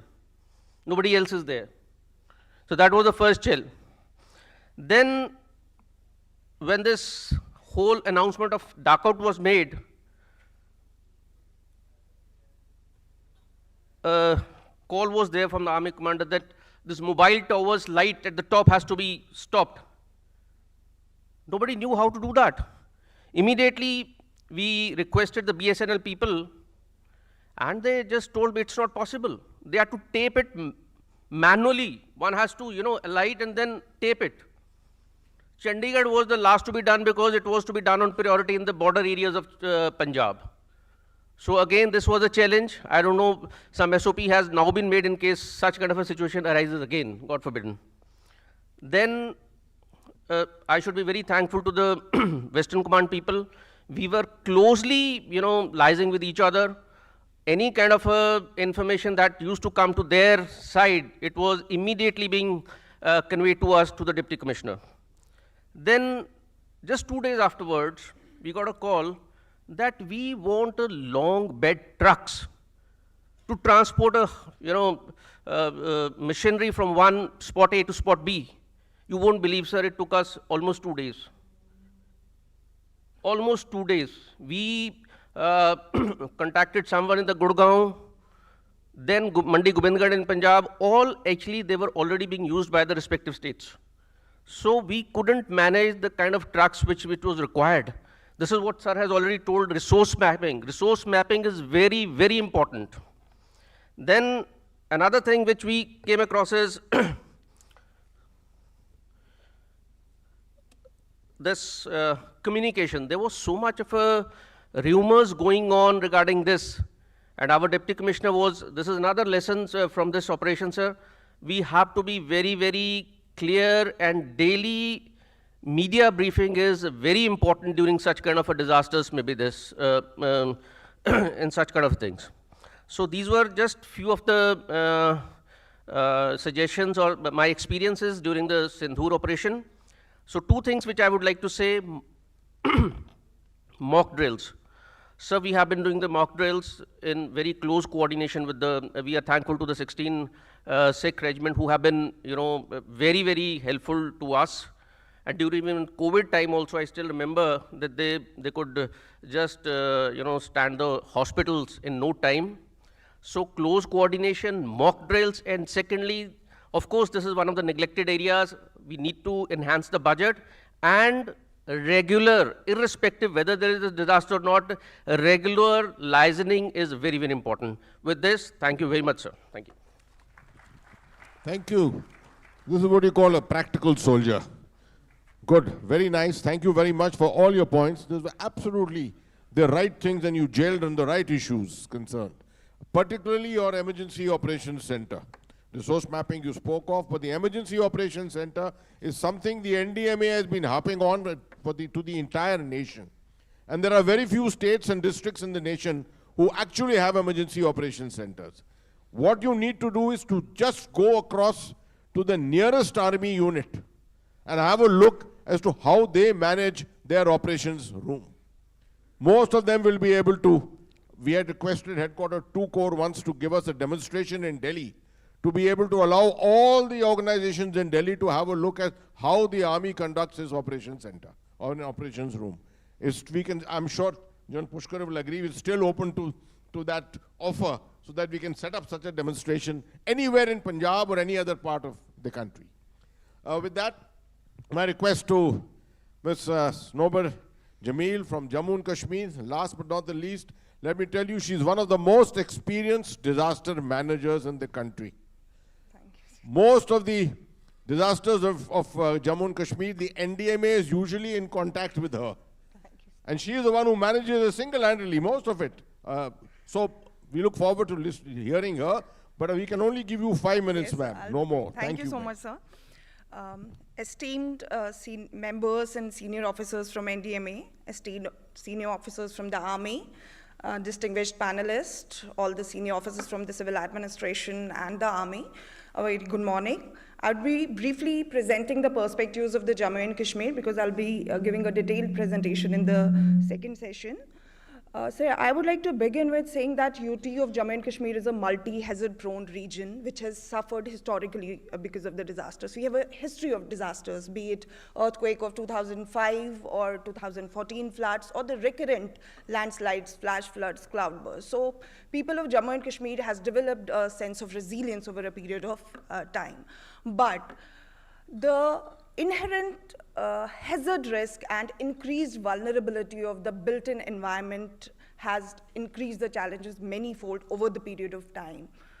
And to aid the climate change, which is aggravating and exacerbating many of the disasters, particularly the hydrometeorological disasters. So the challenge before the UT of Jammu and Kashmir has increased many-fold. Now we are not just witnessing a disaster, single disaster. We are witnessing a cluster of disasters now. We are witnessing the cascading disasters.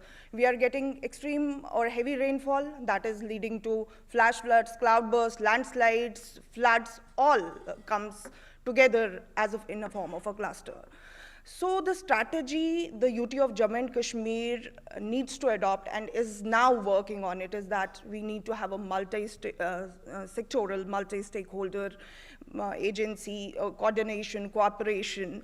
I would like to highlight that during the recent disasters that we witnessed during 2025, which started from the Chishoti, unfortunate cloudburst in Chishoti, in Kishtwar district, which claimed about 65 lives, which then was followed by the flooding in Jammu region, followed by the Kashmir division. So in these disasters, what we learned our response was very prompt, coordinated. I'll talk about the coordination between the army and the civil administration, which is relevant to this conference. That was commendable. I still remember in Srinagar, when we were expecting that we'll get again 2014 kind of floods, 16 course and civil administration and UT SDMA. I myself, along with my senior officers, we were in touch with the 16 courts. We were monitoring an irrigation and flood control department. What is the water level at Sangam, Ram Munshi Bog? So this was early till 4 a.m. We were like in regular coordination, and the response was obviously well coordinated, and we were successful in minimizing the effects of the disasters, and we safeguarded the lives, precious lives of the people. All the verticals of the disaster management, be it from preparedness, prevention, mitigation, response relief, then reconstruction and capacity building, that is well taken care by the UT, but the challenges are more, so should be our efforts, and particularly the response, which is relevant to this conference. More and more civil and military liaison, fusion and convergence is very, very essential for the better coordinated on-ground response, because when the resources and the capacities of the civil administration are overwhelmed, they are exhausted, we need assistance from the army, be it in the form of the rescue or relief, be it in the form of the air assistance or air evacuation or medical aid. Army always helps, as we have witnessed in 2014, which I will just show in my presentation. So the purpose of this conference should be that regular HADR exercises, as we are doing in Jammu and Kashmir. We did in Srinagar, then this Jammu, in Akhnoor region of Jammu, Rajouri. We should have more and more HADR exercises, symposiums, civil military liaison and conferences, and I would like to inform the House that we will be in coming days organizing the civil military conference in Jammu and Kashmir as well, and under the guidance of NDMA, the regional mock exercises, night mock exercises, and more coordination exercises will be organizing. That's all from my side. Thank you, sir. Thank you, Snobaji. Thank you very much. And I may put it on record, Jammu and Kashmir is the only state which has done a full review with the NDMA post last year's disasters, right? We had a full day review with them, and lots of lessons have emerged from it. We propose doing similar things with all other states in this region. That brings us to the end of this particular panel discussion. I'm sorry we've overshot a little bit, but over to the anchor.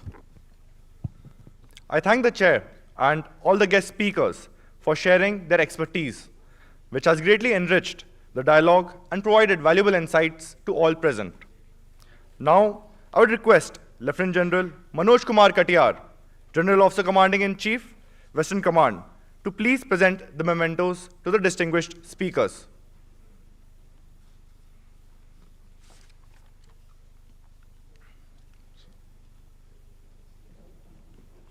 Shri Rajendra Singh, Member and Head of Department, National Disaster Management Authority.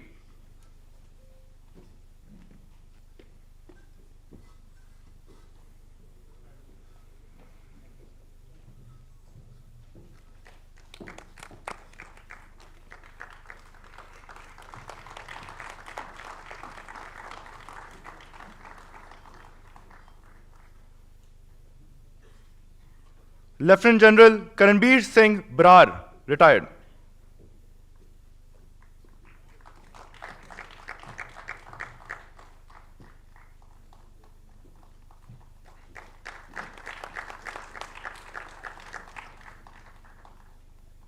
Shri Manish Bhardwaj, IAS Secretary, National Disaster Management Authority.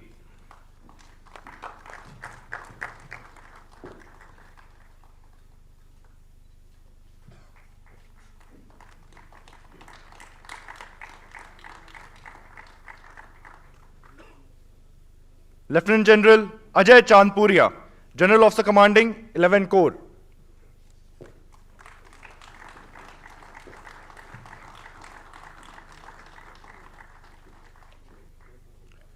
Shri Anurag Verma, IAS, Additional Chief Secretary, Revenue, Government of Punjab.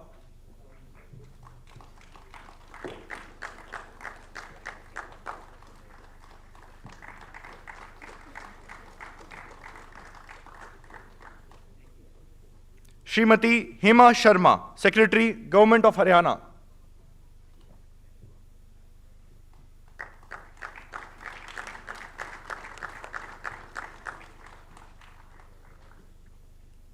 Shri D.C. Rana, Special Secretary, State Disaster Management Authority, Himachal Pradesh.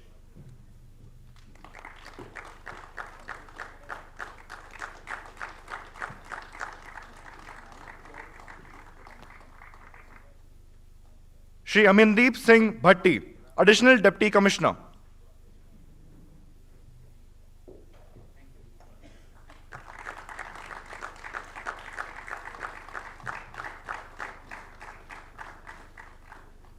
Ms. Snowbell Jameel, State Disaster Management Authority, Jammu and Kashmir.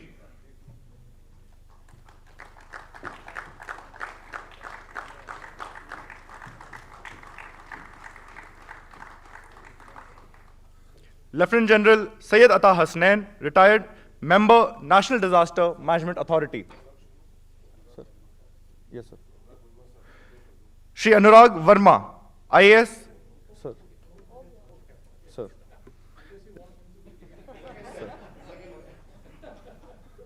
Lieutenant General Syed Atta Hasnain, member, National Disaster Management Authority.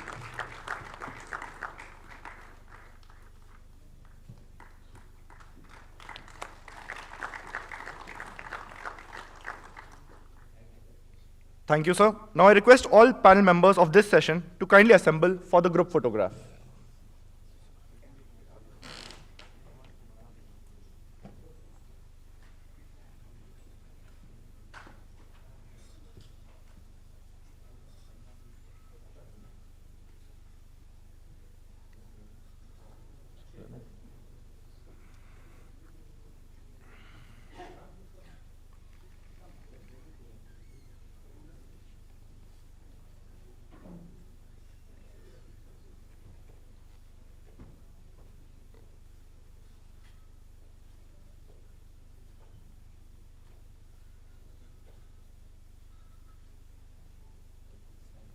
Thank you, sir. After an invigorating panel discussion, now I would like to request all panelists of all 4 sessions and all senior army officers to kindly move for a group photograph outside the auditorium. Others are requested to remain seated.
Shri Surendra Paul.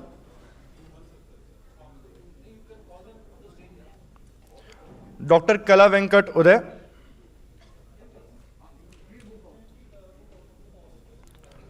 Mohammad Afzal, Joint Secretary, Ministry of Power.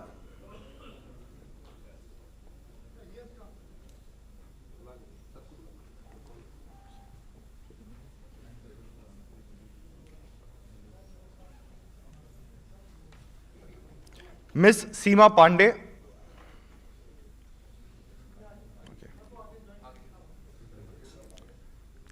Ladies and gentlemen, we now proceed to session 2, focusing on technical interventions for disaster risk reduction with emphasis on the Western Himalayan region.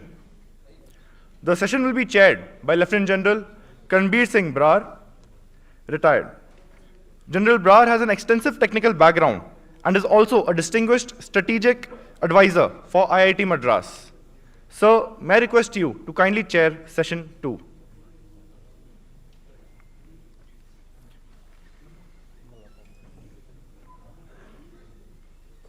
I request the chair to kindly take over the proceedings.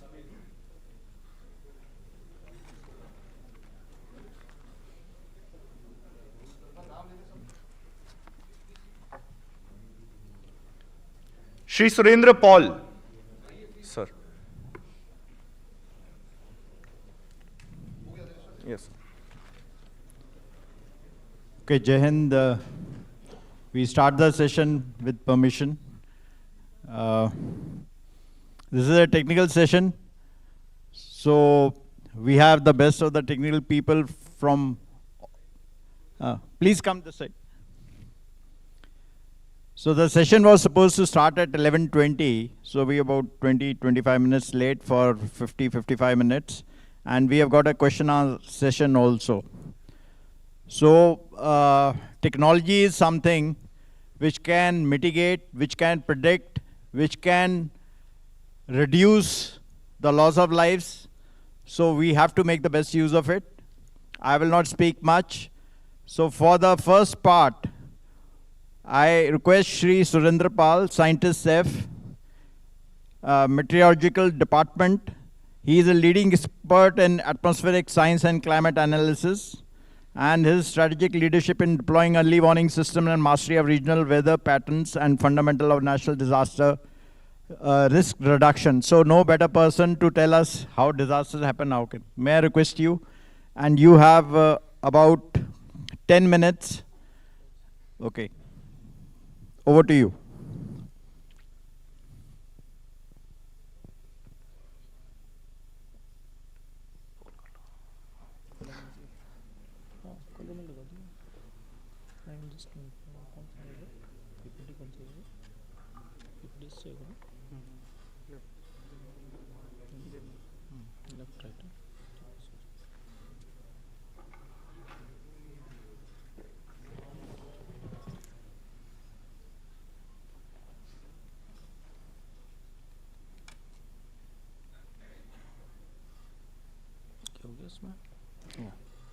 So, respected chairs, co-chairs, respected esteemed guests of the dais, respected officers from civil, military, invited guests, people from the media, ladies and gentlemen, very good morning to all of you.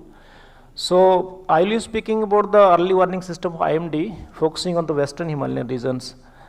So, coming to Western Himalayan part, so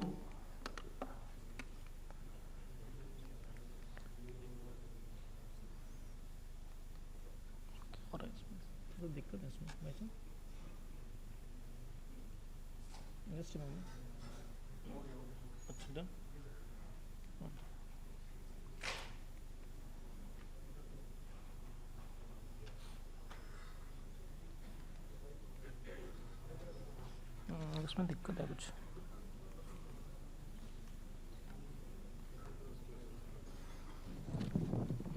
some issue with the slides.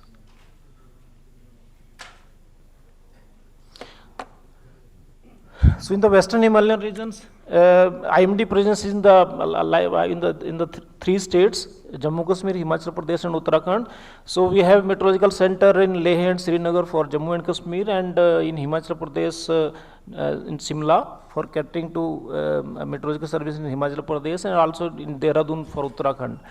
And Punjab, Haryana and Chandigarh, I belong to Punjab, Haryana and Chandigarh, catered services to these states. So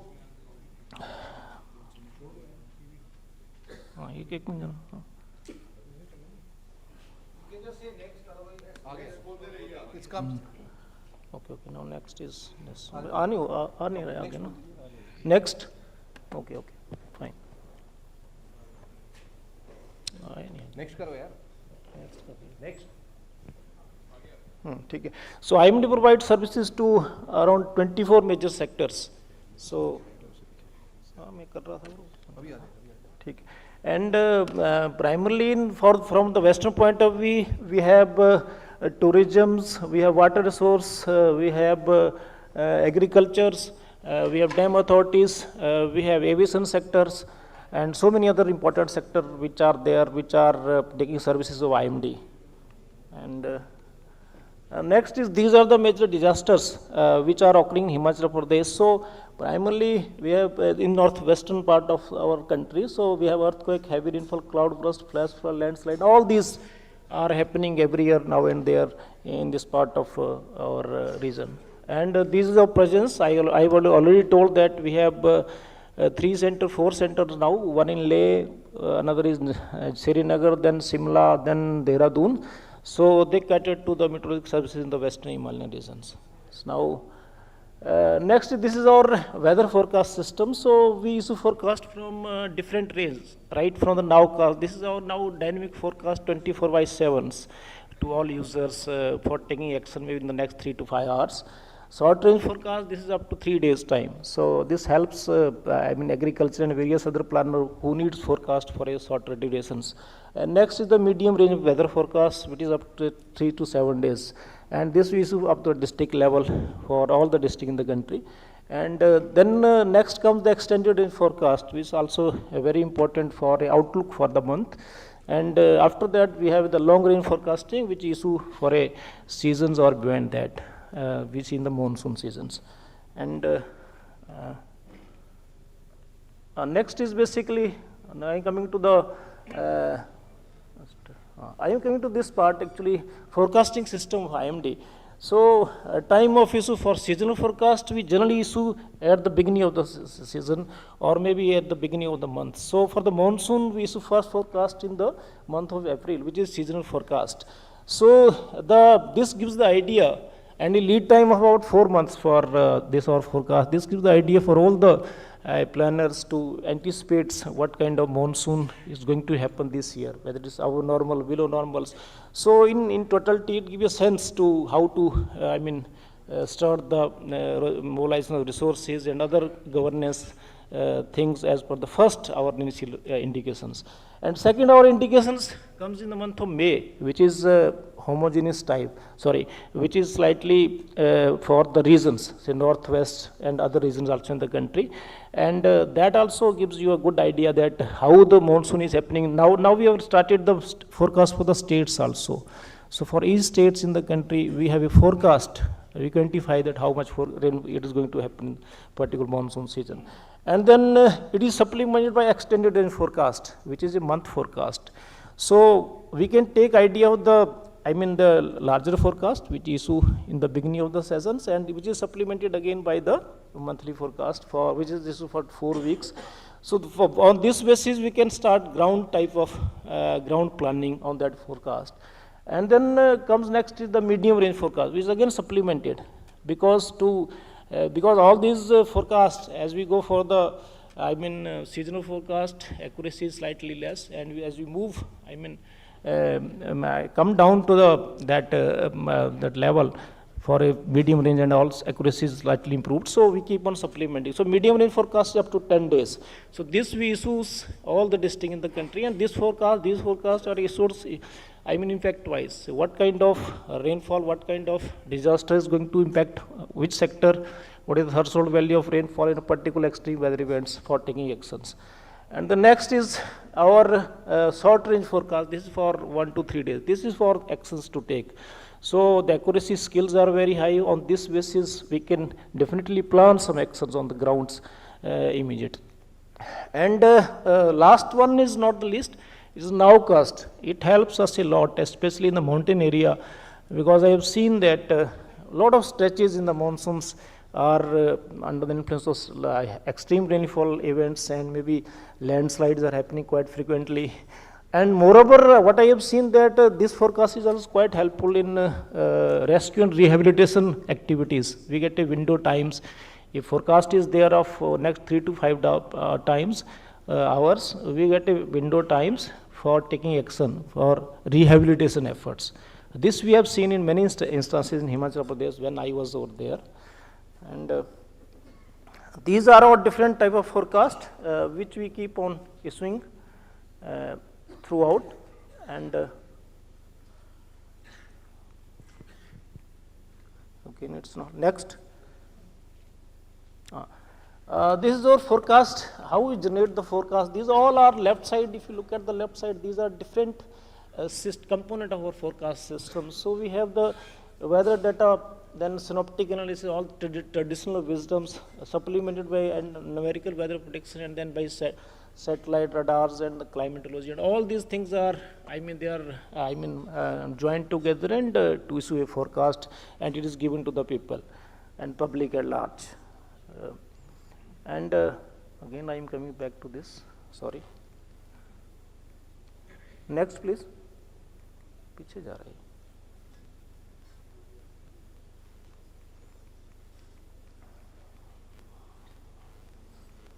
पीछे जा रहा है तो. Oh, sorry. Sorry, sir. Very sorry. So now. These are our different models we use in forecasting. So we have global, then regional, and then mesoscale models. So these are the different kind of model. And here if you look at the lead time for the forecast, for nowcast we have some 12 hour this lead time for taking action. So we use actually high resolution rapid reference. So this is 2 kilometer radius model, which we use for various types of severe storms, thunderstorms, and also in sort of a small storms, tornadoes, and other issues.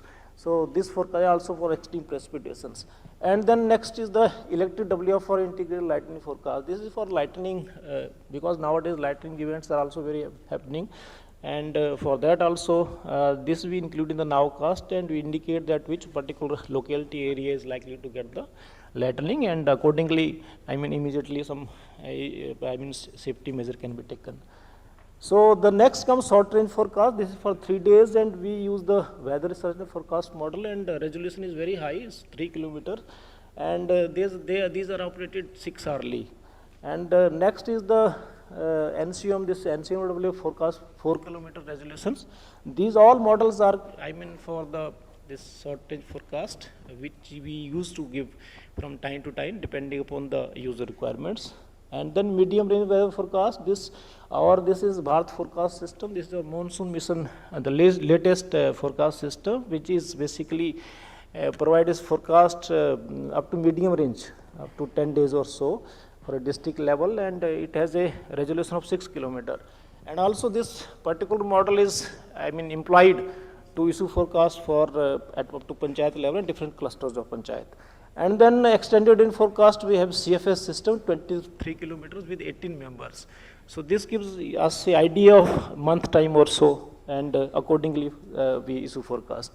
And lastly, we have a seasonal forecast, which is now a coupled model, CFS again, which issue for the monsoon and winters and other seasons. So these are all different type of forecast we through our models. Earlier was extended, and these are the model products from our numerical weather prediction models. This is for lightning things we keep on issuing.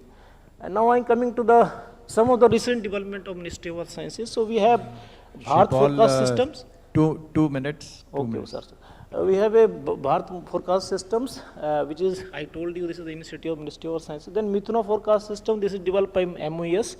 And there are suits in it, 4 kilometer resolutions, I mean for a cyclone and other things. And also we have the this 300 meter hyper urban model for fog visibility and air quality thing. And apart from this, now we have already started, NCFW also started running experimental global operation AI models. I mean, and they are fine tuning with our conditions to issue AI and ML based forecast also under the monsoon missions.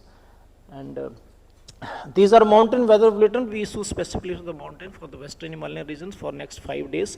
And this comprises entire Western Himalayan regions. And these are a quantitative precipitation forecast for all the reservoir in the country. We issue catchment forecast. And this is every day we issue.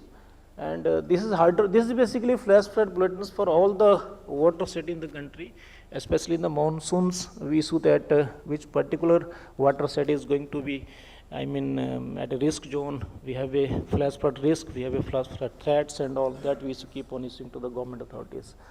And these are the different type of forecast issued in the Western Himalayan region. We have the pilgrims forecast, we have the, these are skills are very high in the last 10 years or so. And now Doppler weather radar, we already have a, I mean, a network of say 47 Doppler weather radar in the country, 9 in the Western Himalayan regions, and these are our future plans. So another 11s are going to be come in the coming future.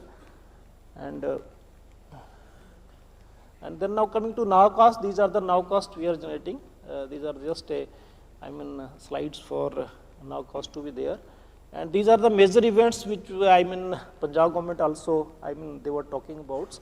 So we had actually Punjab issue this flood warning. Punjab was basically in the, from the 25th August to the, say, third week of September. There were 2 spells.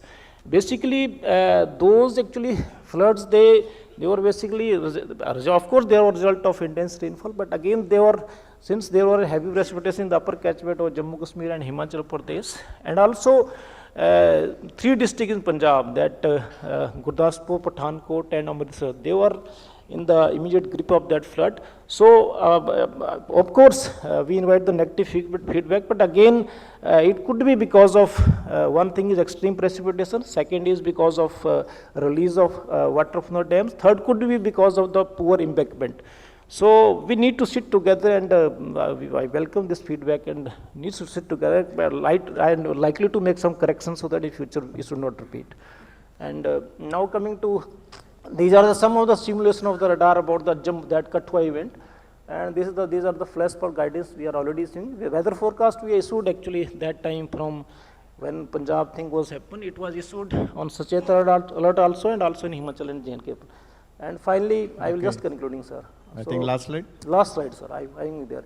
This is CAP already we know, sir.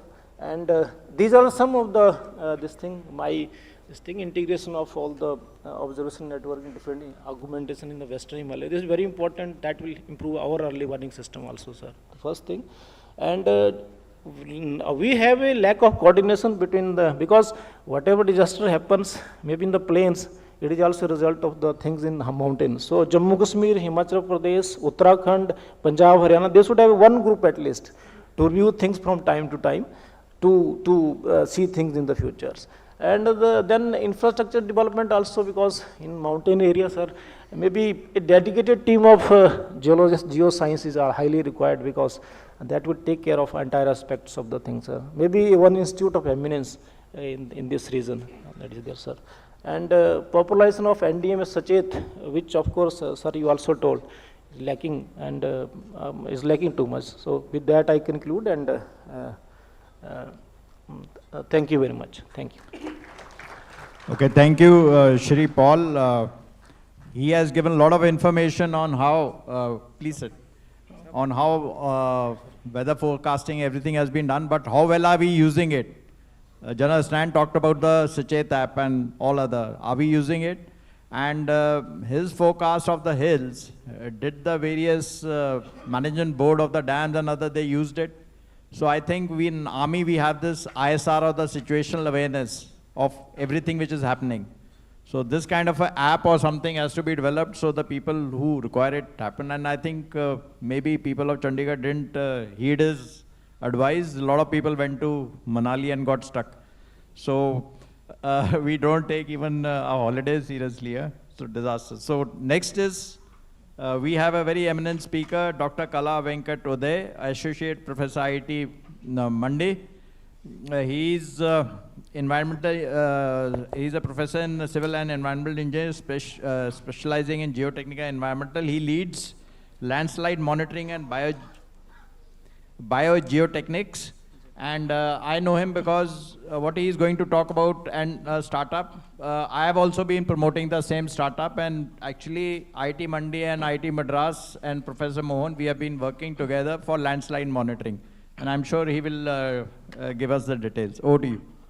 Perfect. Thank you very much, sir.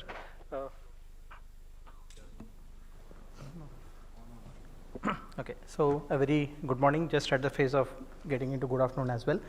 So I probably first thank the dignitaries, especially from NDMA as well as the military West Command of Chandi Mandir area for giving me this opportunity to present a quick detail on the aspect of the work which we started doing recently, I will say somewhere in 2018.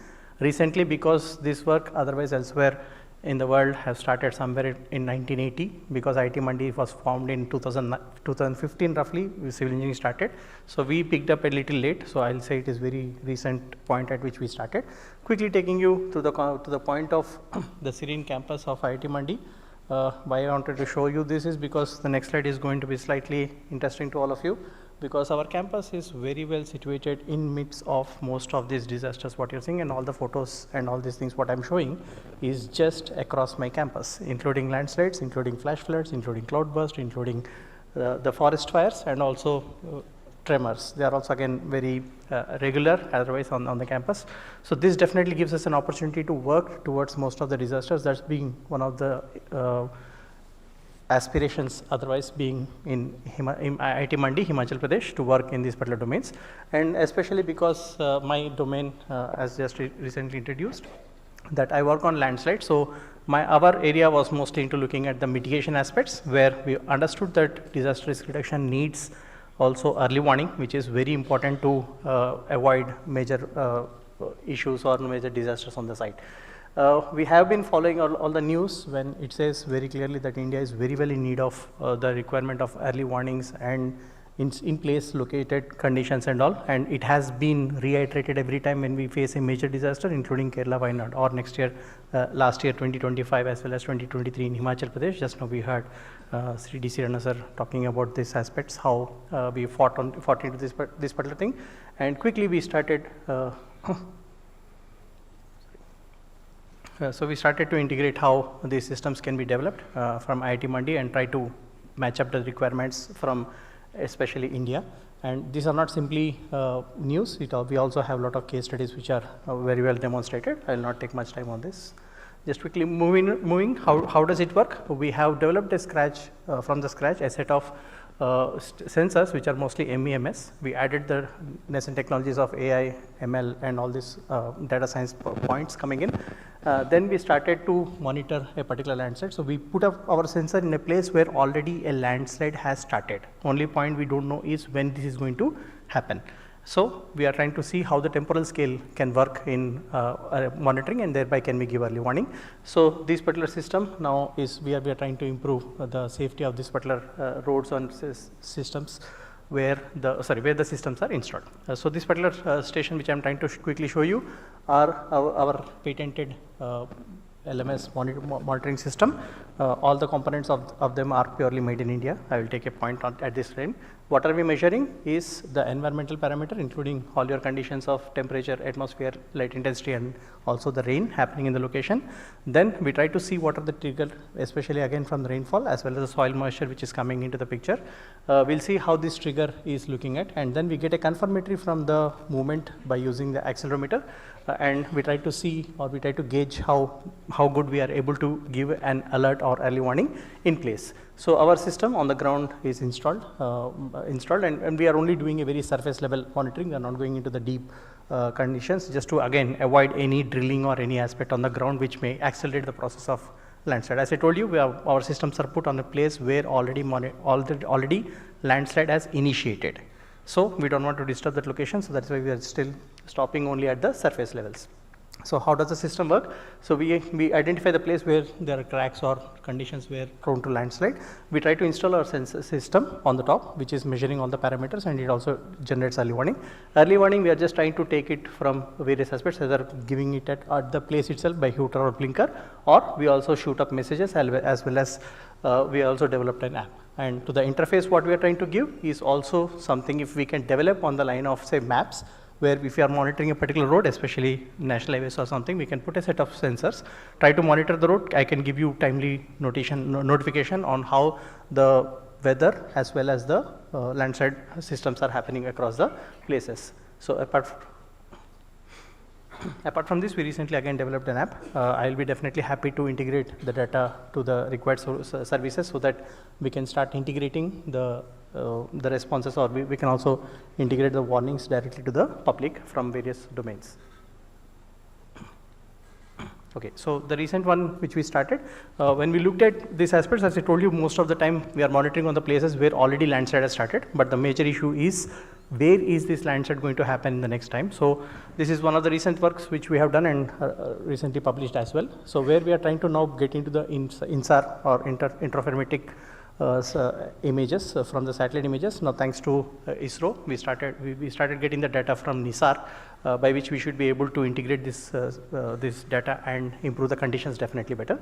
So we are trying to map the points or locations where from the satellite images we are able to get where probably the dots, say for example red dots of this particular location will give me an idea about any movement which is happening on that particular location. So I can probably go to those locations, try to get a point at which we can do, and what we try to do, we added a few of the monitoring stations which we have already on the ground, and we tried to integrate satellite versus my system on the ground. We got a very good correlation, and on this correlation now we are able to integrate. For example, normally when I put a sensor in a place, the question always is how much area can this cover.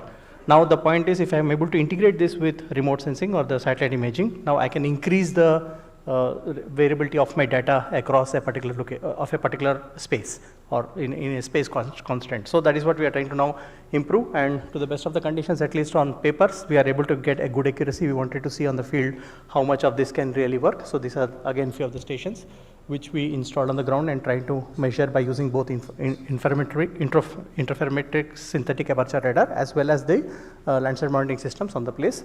So these are the few of the models which we developed and we are looking at. And finally, when we wanted to take it forward, we wanted to give you something like wonderful presentation before, like IMD is now talking about the nowcast. We wanted to now see if we can give the same nowcast for landslide. Okay, last 1 minute. It's almost done, sir. So as you can clearly see, the point in the earlier presentation you should have seen, 3 hours is the time which was given for nowcast being more prediction or to good accuracy. Now I'll start exactly again at the 3 hours to 1 hour. I will say now my chances of giving you a better scale early warning can be much better in this zone, because landslides are going to happen just after the mostly after the rainfall. So that's what we are doing. Apart from this, we moved forward because again I'm in this committee. We're trying to also look into floods, which we recently started, and we are trying to see how the same data what we are getting from various of the stations can also be used to nowcast the flood stream discharge as well as the continued aspects of catchments where this flood can go, how the impact can be made. So we also now are running on flood generator from AI models and all, by which we should be also able to give flood monitoring system, which is recently developed at IIT Mandi as we are moving forward. And the best of this, we can also give you a virtual reality aspect of it, so that in a particular location, if you are just looking into these particular parts, you can probably feel what can be the water rise level in the next 1 hour, 3 hours or 6 hours of time, so that you can integrate your solutions corresponding to the expected conditions. Thanks to Tata Trust, they have recently given us a good amount of funding by which we are able to now develop the next. People are still talking more about these digital twins, but we are moving a step forward while we are bringing virtual reality into picture. So what it can do probably is, because of the changing climates plus aspects, I can give you a model in which you can soon look into the VR, you are standing at the same place, which is now looking very serene. But the moment you do a VR and you see what is happening in the next 3 hours, probably you will be able to see what all type of catastrophes are expected in this location, including the level of flood, the duration of the event to come into picture, or the level of flood, whether it will be 1 meter, 2 meters above the ground surface. It can be very well forecasted. Only thing is we need to have a reliable data as well as the modeling, which currently we are trying to progress. So this is what we are trying to do at IIT Mandi. Thank you very much again for the support received from NDMA as well as SDMA Himachal Pradesh for starting this work and bringing to this particular level. And again, thank you very much for giving me this opportunity. Thank you very much. Thank you very much. I had to cut you short, but notwithstanding the cutting of time, he is available for contact. So if all speakers are available for you to contact. And the technologies which he mentioned, I was also saying in my digital twin, everything can be predicted. So there are many startups, not one, many of them, but the authorities have to give them orders. Otherwise, they will only keep on showing you demo. So the authorities have to give them physical orders. That's how Make in India and research will happen. Otherwise, some foreign company will sell you their product and the data will go out. So please be wary of this. And I just want to give you a practical example. Landslide and drains. What is the connection? A practical thing happened in Kohima. One block inside of a hill went down. And when we investigated, it was the drains were not cleaned.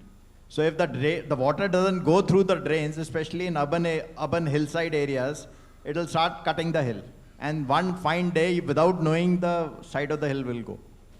So, you know, there are some practical things also. It is not always the technology. So next speaker, again, we have a very eminent speaker, Shri MD Afzal, JS from Ministry of Power. He has BSc in Electrical Engineering and also ME in Power System Engineering. He joined the department, 30 years of experience in various grid management and fuel management technologies, and power is very integral to the disaster management mitigation because everything is through power. So over to you. About 10 minutes or so. This will operate like this. Sir?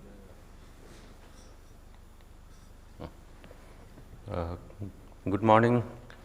First of all, I would like to thank the Western Command and the NDMA for organizing such an event which will help reduce the disaster which our power plants are always at the risk. With the dissemination of information to the power plant and the people downstream of the power plant, it will be quite helpful to save the lives besides the infrastructure and the loss of crores of rupees that generally happen, and it has happened in many cases. So to start with, regarding the installation of early warning system, I will be giving a brief structure of how the early warning system has been installed in the power stations and what kind of actions we take to reduce that particular risk. As we know from the beginning, we are in the morning session also, we're talking about the climate change. Sir was telling about the climate change. What is climate change? What happens? Climate change actually is happening from the beginning, but if it happens within a shorter time, then the disaster happens. Like in case of precipitation. Precipitation happens, but it happens within a shorter time, it will lead to flood. Similarly, there is flash flood happens, cloudburst is there. All these impact the power plants because the discharge level increases multiple level. Second thing, the power plants also face other disasters like the landslides. Landslide indirectly may impact the flow of the river. Sudden there will be rise in the flow and the power stations will be at risk. Therefore, what action we have to take? We have to install the early warning system into the power plants.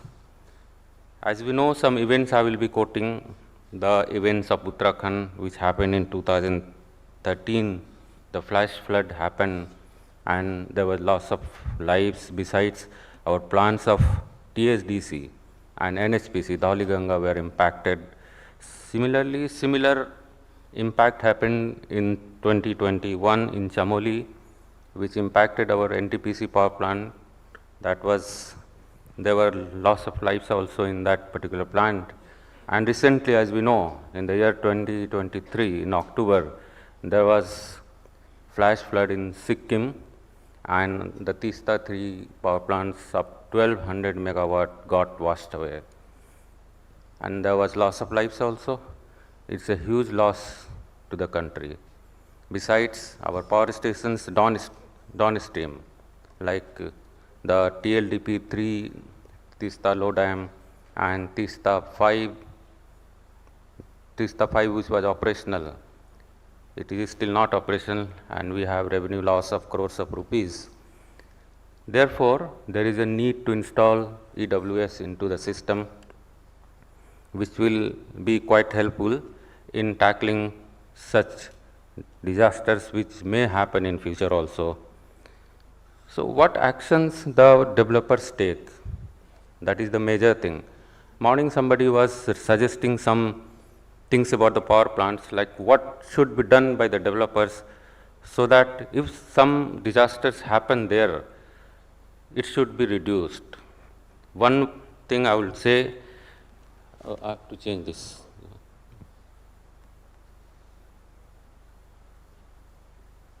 The actions which we are taking besides the developers, and as a system planning agency from the Government of India, we give direction to them, and we only allow those power plants to be constructed which follow these guidelines.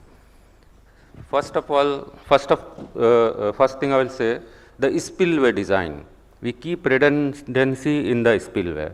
For example, if there are 10 spillway, we keep one as redundant one to take care of any flood which may come into the river. So one spillway, we don't think about the money part. We have to save the plant. Therefore, 10% redundancy is required there. Second thing was about the siltation, desiltation of the power plants. We know the Bhakra, somebody was telling about the Bhakra. We know 30% of the Bhakra reservoir is filled with silt. And the board, the BBMB board has taken a decision, I mean the board also.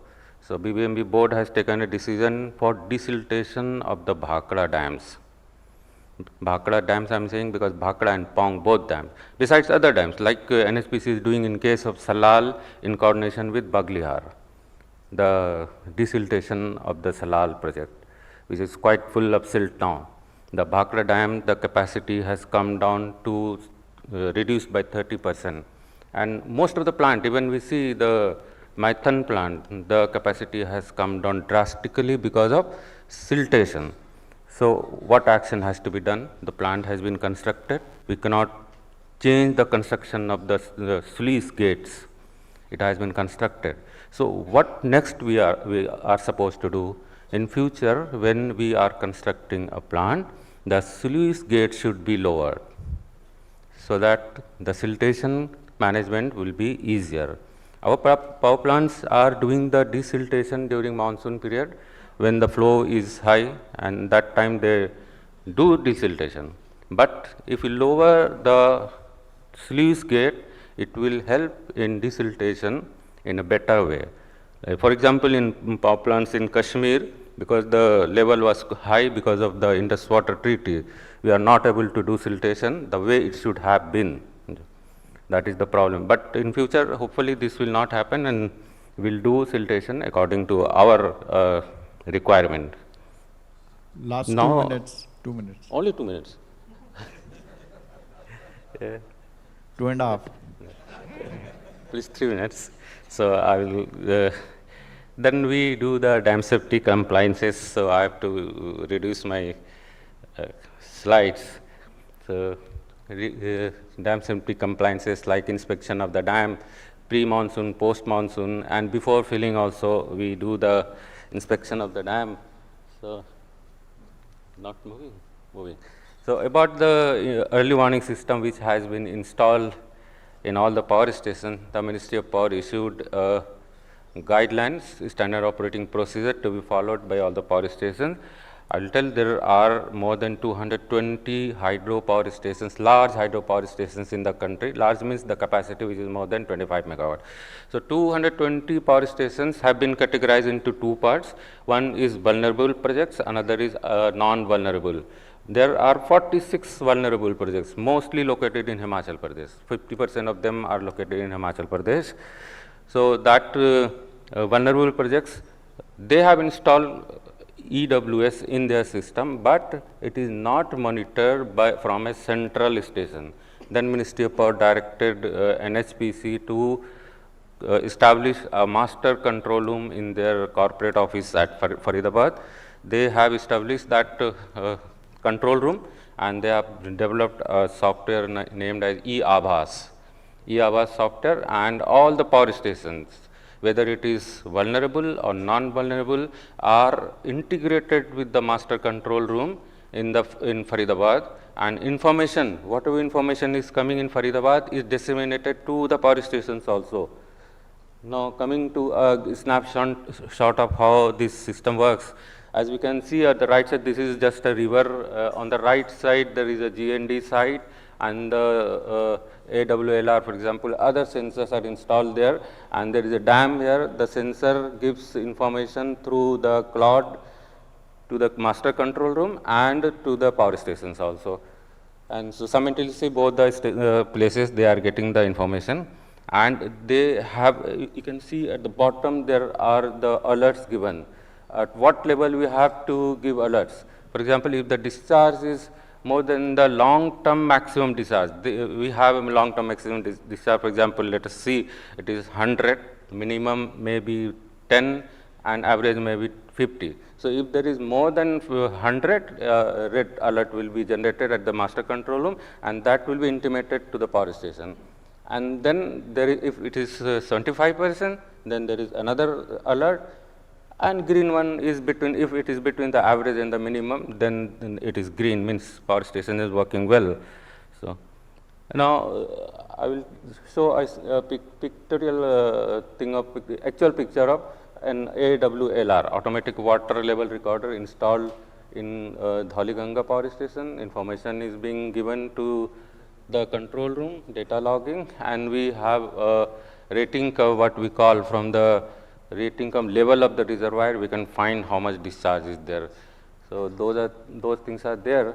Now, I was telling about this number of power stations, vulnerable projects in the country. There are 46, and we have implemented EWS in most of the projects, like in 41 projects, the EWS has been implemented, and 4 are under implementation stage. Yeah. These out of 41, these 39 have been integrated with the master control room at Faridabad. These are the list. Next one, what the software is doing. What the software is doing, just for information of everybody, because others may not be interested about the working of the software. They collect the real-time data. Even if the real-time data is not available, then the manual feeding can be done. And there is interactive display, means at the control room there is interactive display. What is interactive display? Interactive means if the power station is entering some data, the chart will be automatically generated, and he can also see, the master control room can also see. Then forecasting capability, this is a very important thing. What is forecasting capability? The NHPC has devised certain equations based on the discharge at a particular place. They calculate how much discharge flood may come at the power station and by what time, based on the velocity of the water. There is a formula for calculation of velocity, because velocity cannot be uniform throughout the water. It will be maximum, then it will be coming down like this.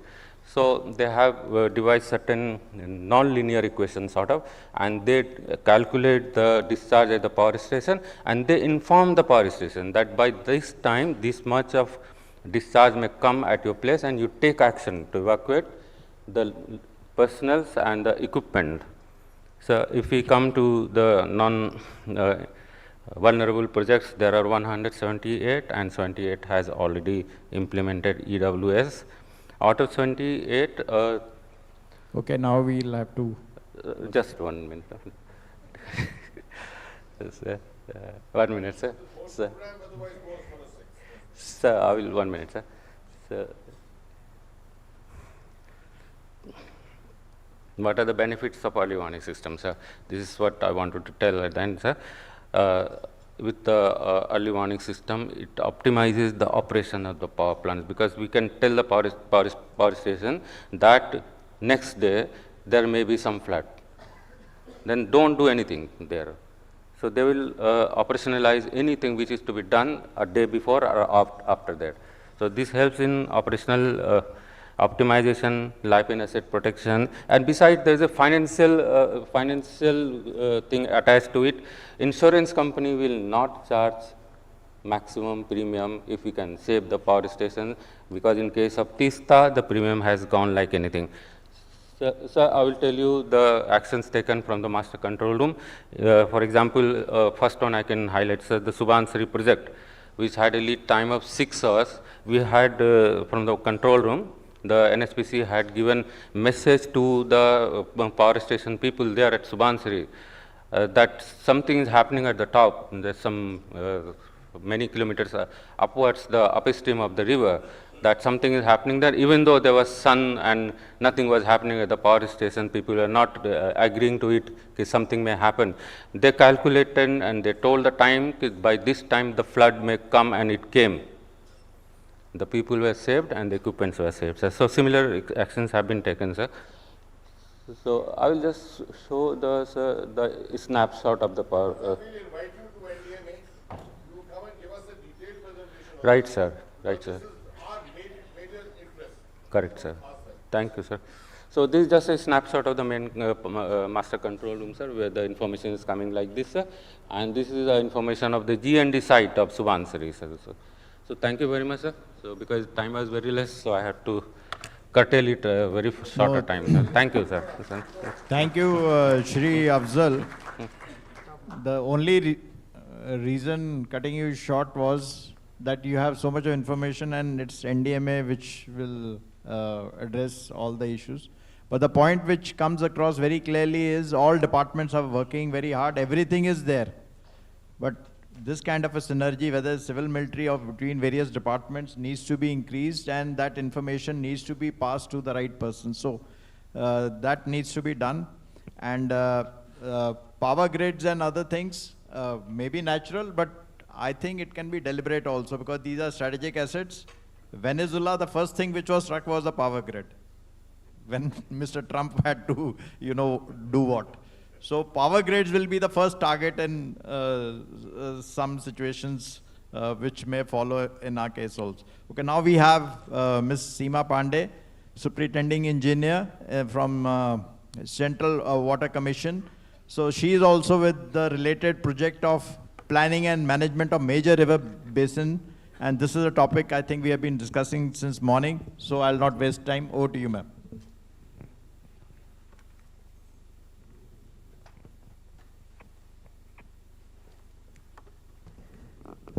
Thank you, sir. A very good afternoon to everyone present here. I am pleased to present an overview of the Hydrological Observation Network of Central Water Commission in the state of Himachal Pradesh. This presentation will highlight the existing and the new monitoring infrastructure in the state.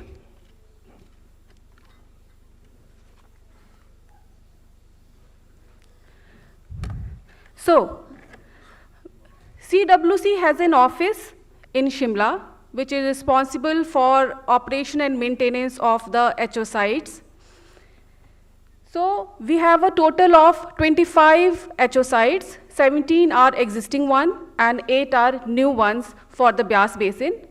If we look at the district-wide distribution, we may see that high altitude and snow-fed districts are densely networked comparison to the lower ones, such as Kinnaur, Lahaul Spiti and Kullu. And a glimpse at the river-wise distribution we see that more focus is on Satluj and its tributaries, followed by Byas and then Chenab. Now the sites are characterized as per the parameters measured there, such as gauge site, discharge, sediment, and quality.